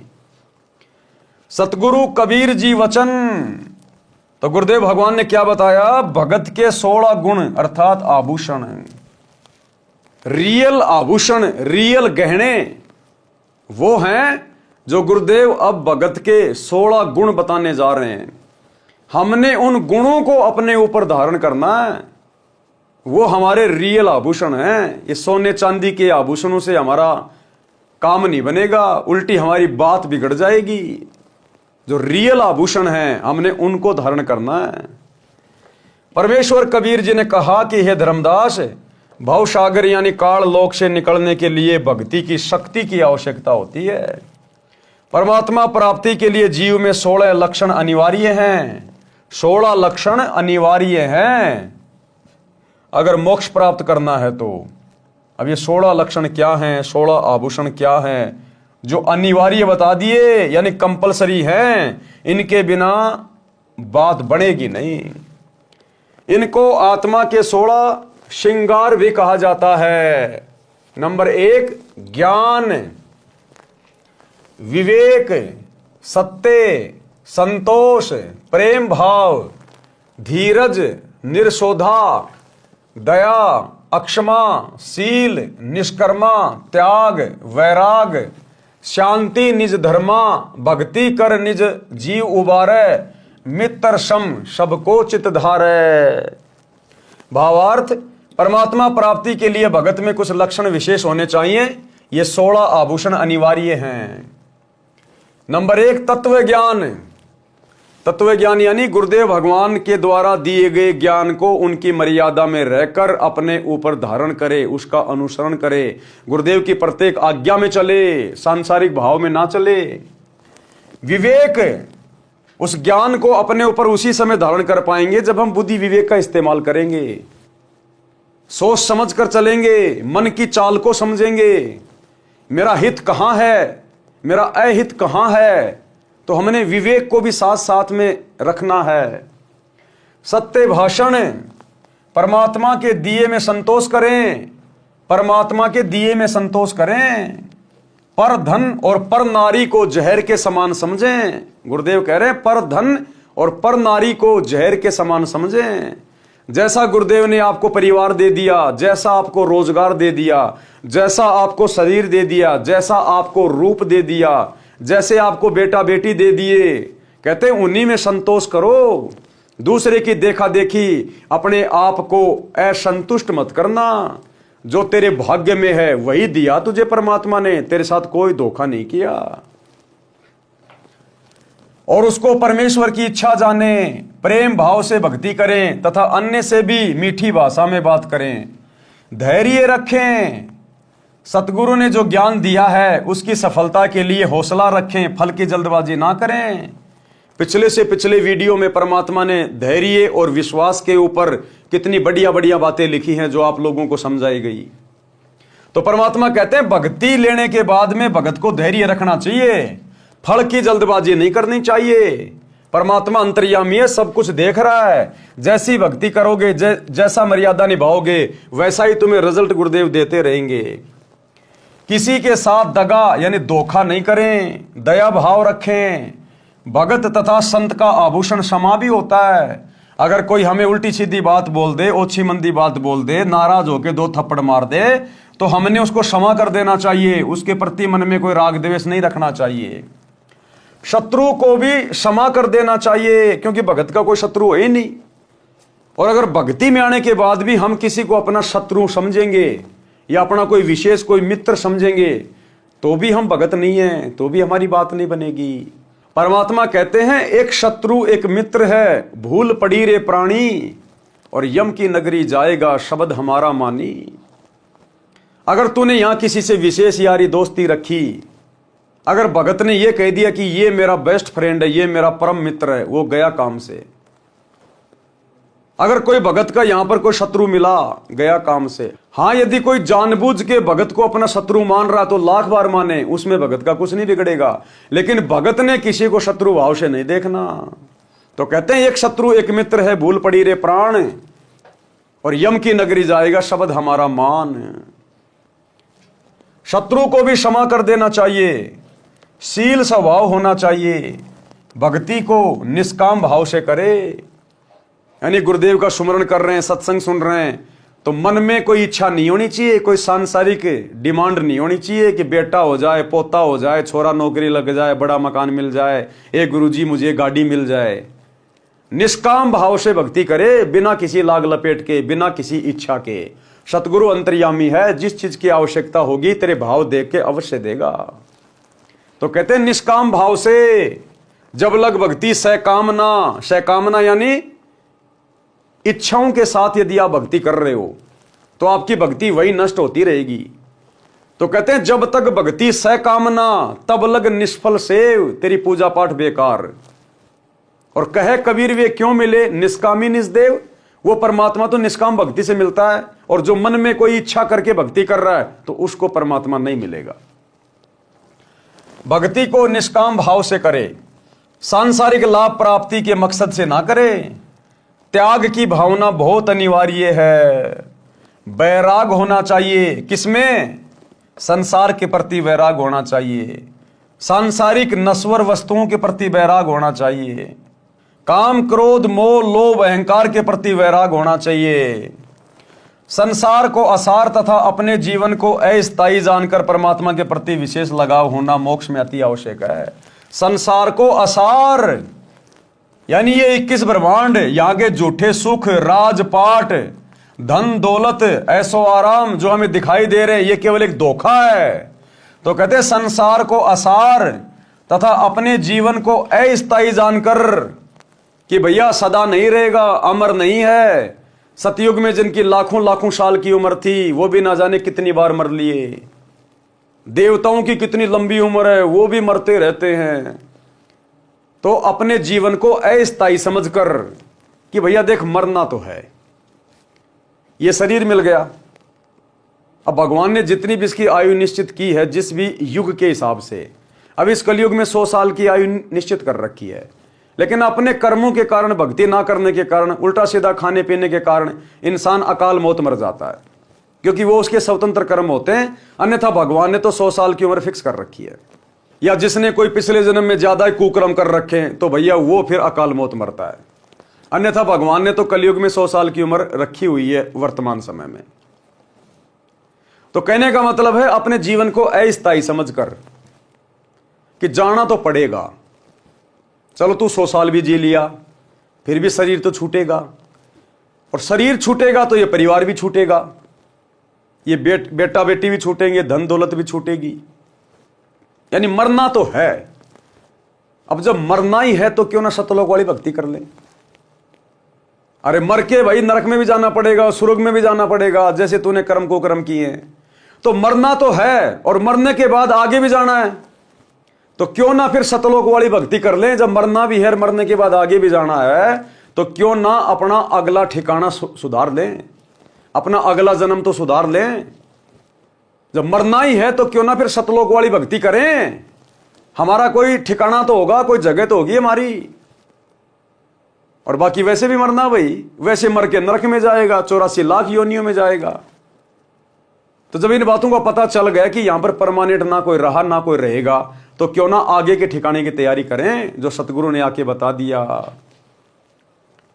संसार को असार तथा अपने जीवन को अस्थायी जानकर परमात्मा के प्रति विशेष लगाव होना मोक्ष में अति आवश्यक है। भगत का विशेष गुण शांति होती है, यानी भगत एकांत में रहे, शांति में रहे, ज्यादा बड़बड़ ना करे, भागा दौड़ ना करे ज्यादा जीवन में, और टाइम के पीछे ना भगे ज्यादा। शांति, जितना भगवान दे रहा आनंद, जो पहनने को दे रहा आनंद, जो खाने को मिल रहा है very good, very nice, best. भागे नहीं फालतू में दुनियादारी को देख के, और उसने मकान बना लिया मैं भी बनाऊं, पैसा कहां से लाऊं, कर्जा ले लूं, थोड़ी जमीन बेच दूं, टेंशन में। कहते हैं शांति में रहो, शांति में। रंका और बंका की तरह, चाहे झोपड़ी हो, शांति में। झोपड़ी जल भी जाए तो झोपड़ी की तरफ मत देखो, पेड़ के नीचे बैठ के गुरुजी का भजन करो, सुमरण करो। ऐसी शांति चाहिए भगत को, तब जाकर भगत उस शांत स्थान पर जाएगा। भगत का विशेष गुण शांति होती है, यह भी अनिवार्य है। भक्ति करना यानी भक्ति करके अपने जीव का कल्याण कराए। और 16 नंबर, प्रत्येक व्यक्ति के साथ मित्र के समान व्यवहार करना चाहिए। मित्र के समान यानी प्यार प्रेम से बोलना चाहिए, ठंडे दिमाग से रहना चाहिए, सुख दुख में एक दूसरे का साथी बन के रहना चाहिए, लेकिन लगाव नहीं लगाना चाहिए। ये उपरोक्त गुण होने के पश्चात सतलोक जाया जाएगा। क्लियर कर दिया परमात्मा ने भाई कि जब तक ये 16 आभूषण, ये 16 भक्ति के गुण भगत अपने ऊपर धारण नहीं करेगा, अर्थात इस प्रकार से यदि अपना जीवन नहीं जिएगा तो भाई सतलोक नहीं जा पाएगा। ये सतगुरु के वचन हैं। तो भैया चाहे आज कर लो, चाहे 10 साल बाद कर लो, चाहे गुरुजी के जाने के बाद कर लो। अब गुरुजी के जाने के बाद करोगे तो भैया फिर यही धक्के खाते रह जाओगे। तो कहते समझा है तो सिर धर पांव, बहुर नहीं रे ऐसा दाव। काल करे सो आज कर, आज करे सो अब। अले पल में परले हो जाए भाई, फिर करेगा कब? तो कहते हैं तुरंत लग जाओ, अपने आप को ऐसा बनाने का प्रयास करो गुरुदेव के आशीर्वाद से, ज्ञान आधार से। और ये सारे लक्षण भाई और बहनों आपको केवल 7 संगतियों में दिखाई देंगे। इन सतलोक आश्रमों में आपको इनकी छींट भी दिखाई नहीं देगी, छींट भी। वहां तो पेट्रोल है, पेट्रोल। और पेट्रोल को यदि आप जी माचिस दिखाओगे तो भड़केगा। तो ये सारे लक्षण भगत के, सारे गुण आपको 7 संगतियों में दिखाई देंगे, क्योंकि 7 संगति सतलोक का ट्रेनिंग सेंटर है। 7 संगति से जुड़े बिना ये 16 आभूषण आत्मा के ऊपर, भगत के ऊपर धारण नहीं हो पाएंगे। ये उपरोक्त गुण होने के पश्चात सतलोक जाया जाएगा। इसके अतिरिक्त गुरु की सेवा, गुरु पद्धति में विश्वास रखो, परमात्मा की भक्ति और संत समागम करना अनिवार्य है। क्या कह रहे हैं गुरुदेव? संत समागम करना अनिवार्य है। और जब हम सत्सेवक संत समागम करवाते हैं, साध संगतियां करवाते हैं, तो काल के दूत बीच में आके लठ लेके पहुंच जाते हैं। तो बताओ, गुरुजी तो कह रहे हैं कि 7 संगतियां करवाओ, संत समागम करो। संत समागम क्यों होते हैं? गुरु की महिमा के लिए, गुरु का गुणगान करने के लिए, भाई बहनों को भक्ति पे दृढ़ करने के लिए। खाली लड्डू जलेबी बर्फी के लिए नहीं होते संत समागम। तो असल में संत समागम तो साध संगतियां हैं। तो गुरुजी तो कह रहे कि संत समागम करवाना चाहिए, और गुरुजी का परिवार ही संत समागमों में ले लेके लठ पहुंच जाता है। संत समागम करने वालों को जेल भिजवा रहा है, उनके ऊपर मुकदमे करवा रहा है। तो कौन है काल का दूत संगत में? ये दास जो कहता, आपको एक भी बात में फर्क नहीं मिलेगा। अनुराग सागर के पेज नंबर 156 तथा पृष्ठ 157 का सारांश। इन पृष्ठों पर भी यही ज्ञान है और विषय विकार त्यागना चाहिए, तब भक्ति सफल होगी। अनुराग सागर के पेज नंबर 158 से 159 का सारांश। परमेश्वर ने बताया कि उपदेशी को चाहिए कि 15वें दिन कोई धार्मिक अनुष्ठान यानी पाठ कराना चाहिए। अगर आपके गुरुदेव भगवान आश्रम में हैं तो आपने कोशिश करनी चाहिए कि हर 15 दिन में आप अपने गुरुजी के दर्शन करने जाएं। आप उस आश्रम में जाइए जिस आश्रम में आपके गुरुजी साक्षात बैठे हैं। यहां गुरुजी की गैर हाजिरी की बात नहीं हो रही है। जैसे आज ये लाखों की संगत बरवाला कांड के बाद गुरुदेव की गैर हाजिरी में लुट रही है, पिट रही है, ज्योति और पाठ के नाम पे, लड्डू जलेबी बर्फी के चक्कर में पड़ के। यदि आपके गुरुजी आश्रम में हैं, उस समय की बातें हो रही हैं। और यदि आप गुरुदेव के आसपास रहते हैं तो कोशिश करो हर 15 दिन में तो एक बार आप गुरुदेव के पास जाइए, और जितना हो सके दान कीजिए, हो सके तो पाठ करवाइए। परमेश्वर ने बताया कि उपदेशी को चाहिए कि 15वें दिन कोई धार्मिक अनुष्ठान यानी पाठ कराना चाहिए। यदि 15 दिन में नहीं करा सकता है तो महीने में अवश्य कराइए। निर्धन के लिए कहा है कि यदि कोई रंक हो तो साल में 2 बार कराएं या साल में 1 बार अवश्य कराएं। गरीब से गरीब भगत को भी चाहिए कि साल में 1 बार अपने गुरुजी के हाथों में पाठ का पैसा दे, अपने नाम का धर्म कराए, समागम करवाए। साल में कम से कम 1 बार, ये लास्ट है।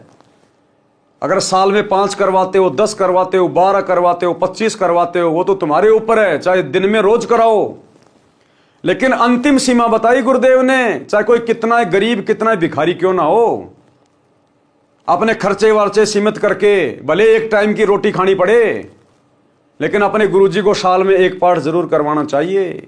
अपने गुरुजी को गुरुजी की गैर हाजिरी में गुरुजी के परिवार को नहीं, किसी कोऑर्डिनेटर को नहीं, अपने गुरुजी को। और वर्तमान में हमारे गुरुदेव तो हिसार जेल में बैठे अपने मिशन के तहत, तो हम पाठ कैसे करवाएं कि हम दोषी बनेंगे परमात्मा के? नहीं, विशेष परिस्थितियों में भगत दोषी नहीं बनता।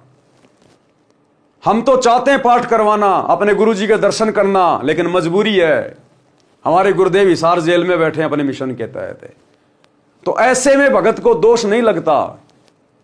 ऐसे में भगत ने क्या करना चाहिए? भगत ने संकल्प कर लेना चाहिए, साधु भूखा भाव का, धन का भूखा नाई, जो कोई धन का भूखा साधु भी नाई। अरे ये कबीर परमात्मा सतगुरु रामपाल जी भगवान, जिनके आधे बाल पे पूरी सृष्टि नहीं है, जिसने 21 ब्रह्मांड के स्वामी ज्योति निरंजन को भीख में दे रखे सारे ब्रह्मांड, वो क्या हमारे पाठ का भूखा है क्या? वो 15-20 हजार रुपए का भूखा है क्या? वो तो केवल हमारे हाथ से थोड़ा बहुत धन लेके शुभ कार्यों में लगा के हमारे को धनवान बनाता है। आने वाले समय में कोई संकट आना हो, परमात्मा उसको टालता है, उसमें तो हमारा ही फायदा है, हमारा हित है, और वो पैसा भी हम उनकी प्रेरणा से ही लगाते हैं। तो कहते हैं यदि आपके गुरुदेव आश्रम में नहीं है, ऐसी स्थिति में भगत को दोष नहीं लगता। साधु भूखा भाव का, धन का भूखा नाई, जो कोई धन का भूखा साधु भी नाई। तो ऐसी स्थिति में आप जी ने संकल्प कर लेना चाहिए, अपने घर पर दरबार साहिब के सामने गुरुदेव भगवान को दंडोत करके संकल्प करना चाहिए कि हे गुरुदेव भगवान, आपका दास आपके चरणों में पाठ प्रकाश का संकल्प करता है। हे गुरुदेव, आप दास के पाठ प्रकाश को स्वीकार करने की कृपया करें। हे गुरुदेव, जब आप आश्रम में आएंगे उस समय दास आपके कर कमल में पाठ प्रकाश का पैसा देगा। तो परमात्मा प्रसन्न होता है, साधु भूखा भाव का, धन का भूखा नहीं। तो हम भगतों ने साल में कम से कम एक बार अपने गुरुदेव के प्रकट दिवस के ऊपर, सतगुरु प्रकट दिवस के दिन 8 सितंबर के दिन सहपरिवार, यदि परिवार में 5 उपदेशी हैं, सभी ने अलग अलग गुरुदेव के दरबार में जाकर दंडोत करके पाठ प्रकाश का संकल्प करना चाहिए। यदि आप बीच में करना चाहते हैं तो आपकी मर्जी है, चाहे कितनी बार पाठ प्रकाश का संकल्प करो। पैसे का इंतजाम भी परमात्मा ही करवाएगा। हमने केवल नीयत अच्छी रखनी है, केवल नीयत साफ रखनी है हमने। तो गुरुदेव की गैर हाजिरी में हमने कहीं किसी फर्जी आश्रम में जाके, या गुरुदेव के बेटा बेटी को, उनके किसी रिश्तेदार को जो गुरु के द्वारा अधिकारी नहीं है, हाँ यदि गुरुजी ने किसी को अधिकारी घोषित कर रखा है और गुरुदेव ने अपने मुख कमल से सत्संग में या लिखित में दे रखा है, अपनी किसी पुस्तक में या अपने सत्संग में, कि मेरा बेटा अधिकारी है, मेरी बेटी अधिकारी है, तो हम फिर वहां जाकर और उनको पाठ प्रकाश दे सकते हैं। हम जो भी गुरुदेव ने कहा, जो आदेश दिया, वैसा ही हम कर सकते हैं। लेकिन 2014 बरवाला कांड के बाद से लेकर वर्तमान 2025 तक गुरुदेव भगवान ने किसी को भी अधिकारी नहीं बनाया है, ना पाठ करने के लिए, ना ज्योति पाठ का और दान का पैसा लेने के लिए। वर्तमान में गुरुदेव का कलयुगी परिवार काल प्रेरणा से मनमुखी ठेकेदार बना हुआ है और संगत इनके ऊपर अंधविश्वास करके अपने कर्म फोड़ रही है। तो क्या कह रहे हैं गुरुदेव? निर्धन के लिए कहा है कि यदि कोई रंक हो तो वर्ष में 2 बार कराए या वर्ष में 1 बार अवश्य कराए। यदि वर्ष में नहीं कराएगा तो वह भगत साकट यानी भक्तिहीन कहलाएगा। 1 वर्ष में भी पाठ करवाए तो उससे जीव को मोक्ष में धोखा नहीं। भाई और बहनों, मन में बिल्कुल भी शंका पैदा नहीं करनी है कि भैया संकल्प से कैसे बात बनेगी, हमने तो पाठ करवाया नहीं, इतने साल हो गए, साल में 1 बार जरूर करवाना चाहिए। अगर जरा भी कच्चापन मन में आ गया ना, उसी समय नीचे गिर जाओगे, फिर चाहे तुम कितने पाठ करवाते रहो। यहां तो साल की बात हो रही है। करोथा कांड के समय गुरुजी 21 महीने रोहतक की जेल में थे और उस समय ना कोई आश्रम था, ना कोई नामदान सेंटर था, ना कहीं कोई पाठ होता था, ना कहीं कोई ज्योति होती थी। जेल से आने के बाद गुरुदेव ने बताया कि किसी का नामखंड नहीं है, क्योंकि तुम तो चाहते थे कि हम गुरुजी से मिले, हम गुरुजी को पाठ करवाएं, लेकिन मजबूरी थी। तो ऐसी मजबूरी वाली स्थिति में नामखंड नहीं होता, चाहे 20 साल क्यों ना लग जाए। गुरुदेव के मुख कमल से सुन लीजिएगा। जब गुरुदेव रोहतक की जेल से आए 21 महीने बाद, तो भक्तों ने शंका जाहिर की। जब गुरुजी ने सत्संग सुनाया कि साल में 1 बार पाठ जरूर करवाना चाहिए, अपने गुरु के दर्शन जरूर करने चाहिए, तो भक्तों के मन में शंका हो गई कि गुरुजी आप तो 21 महीने रोहतक की जेल में थे, हम तो आपके दर्शन ही नहीं कर पाए, हम तो पाठ ही नहीं कर पाए, फिर हमारा तो नाम खंड हो गया होगा। तो गुरुदेव ने कहा कि बेटे ऐसी स्थिति में नहीं होता।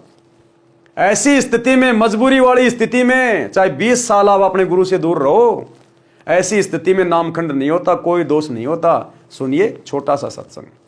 तो 1 साल में कोस अवश्य पहुंचना चाहिए। अब यहां भक्तों के शंका आती है कि गुरुजी अब 1.25 वर्ष तक अज्ञात रहे, दर्शन नहीं हो सके, तो क्या हमारे ऊपर, क्या हमारा जो नाम तो फिर खंड नहीं हो गया है? ऐसा कुछ नहीं है। ये लीला परमात्मा की है। जैसे कोई एक्सीडेंट हो जाता है और भाई उसमें टांग टूट जा, प्लास्टर बांधे रहना पड़ता है और चारपाई पे लेटा पड़ा रहना होता है। लेकिन जब ठीक हो जाए, जब थोड़ा ही पड़ा रहना है, फिर तो काम करे, घूमे, फिर अपने सारे कार्य सुचारू करे। तो ये कोई लीला है परमात्मा की, इनमें ऐसा कोई दोष नहीं आता। क्योंकि आप तो रो रहे थे, आप गुरु जी से दूर नहीं थे, आपकी आत्मा तड़फ रही थी और उन नादान लोगों ने स्वयं भी पाप कमा लिया, जिन्हें हमारा विरोध करके ये ऐसा झूठा केस बनाकर परमात्मा के कुत्तों को सजा, उन्होंने हमारे को प्रताड़नाएं दी है, जेल में डाला। अब मुझे इस बात का डर है कि उन गेला के बनेगी। तो भाई और बहनों, हमने हर स्थिति में भक्ति मार्ग पर ज्ञान को आधार बना के चलना है।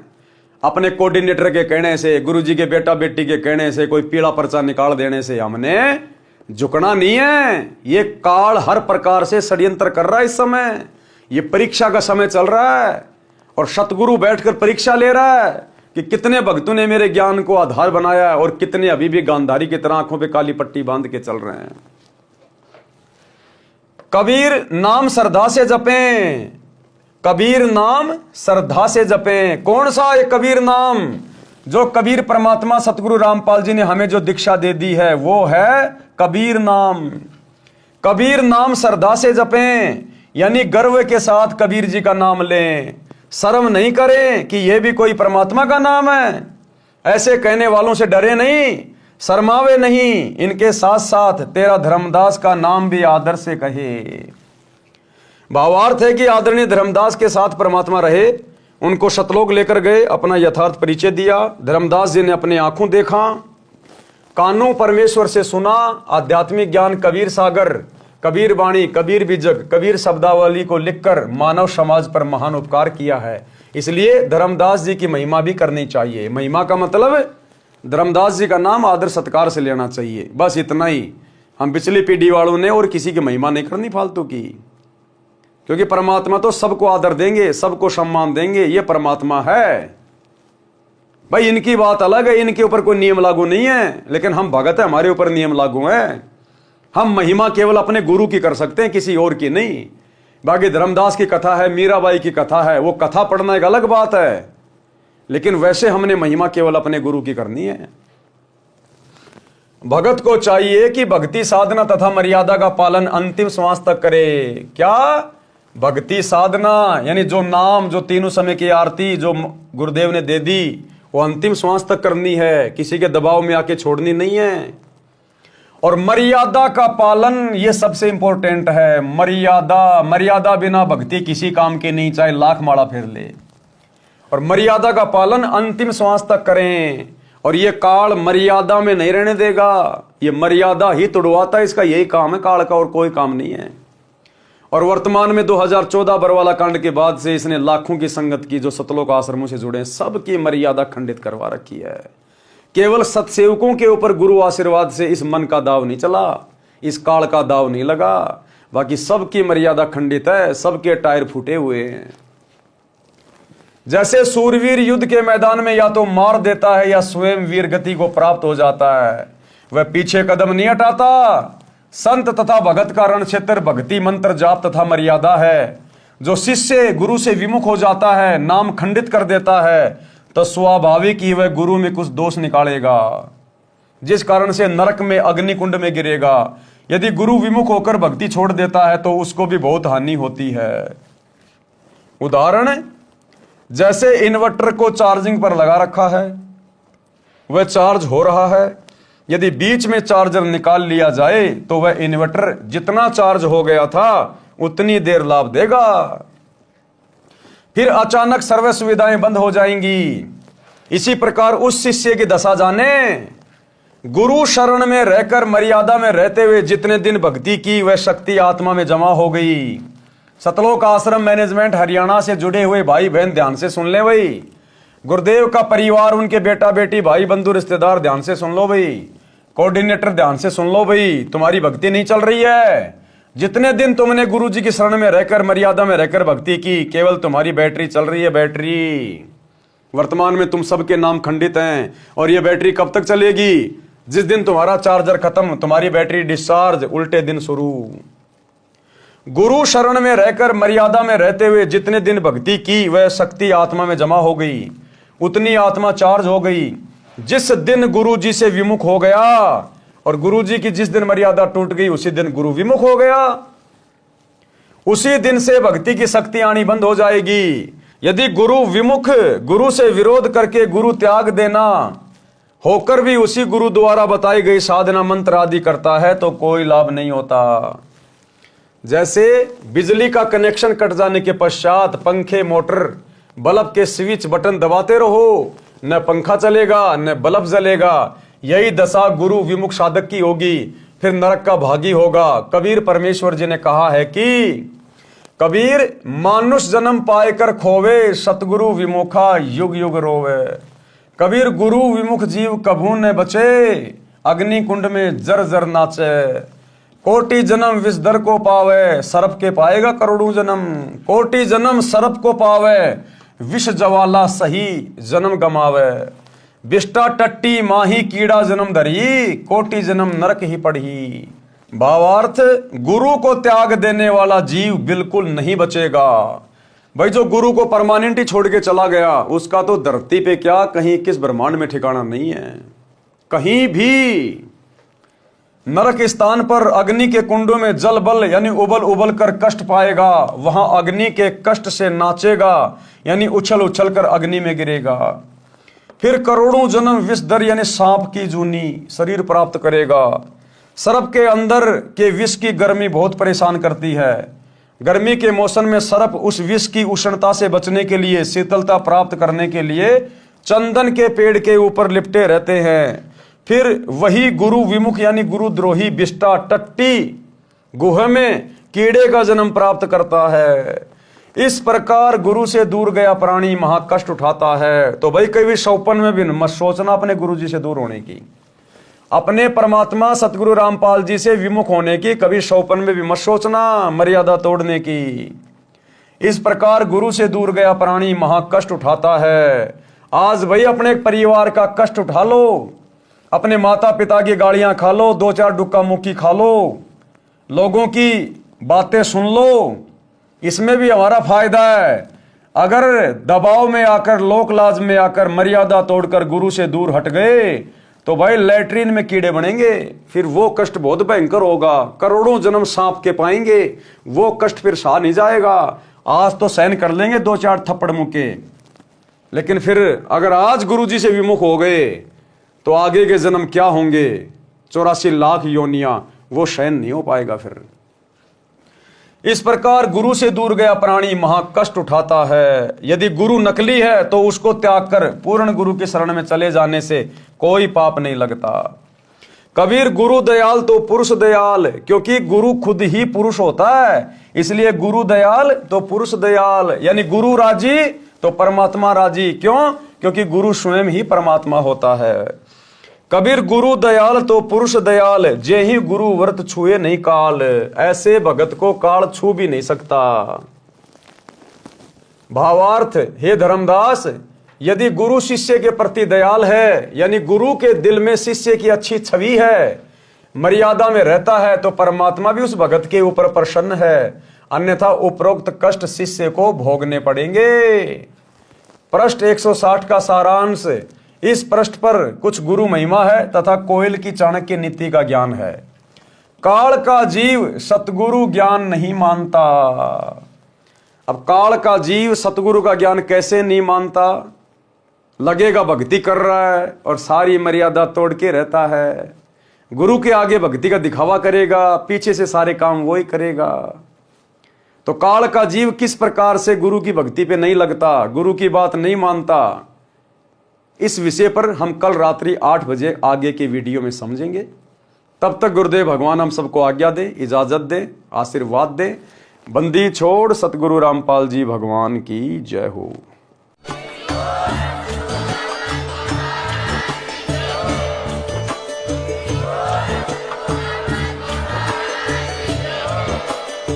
भाई जो गुरु बचन पे डट के कट गे फंद 84 के, कट गे फंद 84 के। जो गुरु बचन पे डट के कट गे फंद 84 के, कट गे फंद 84।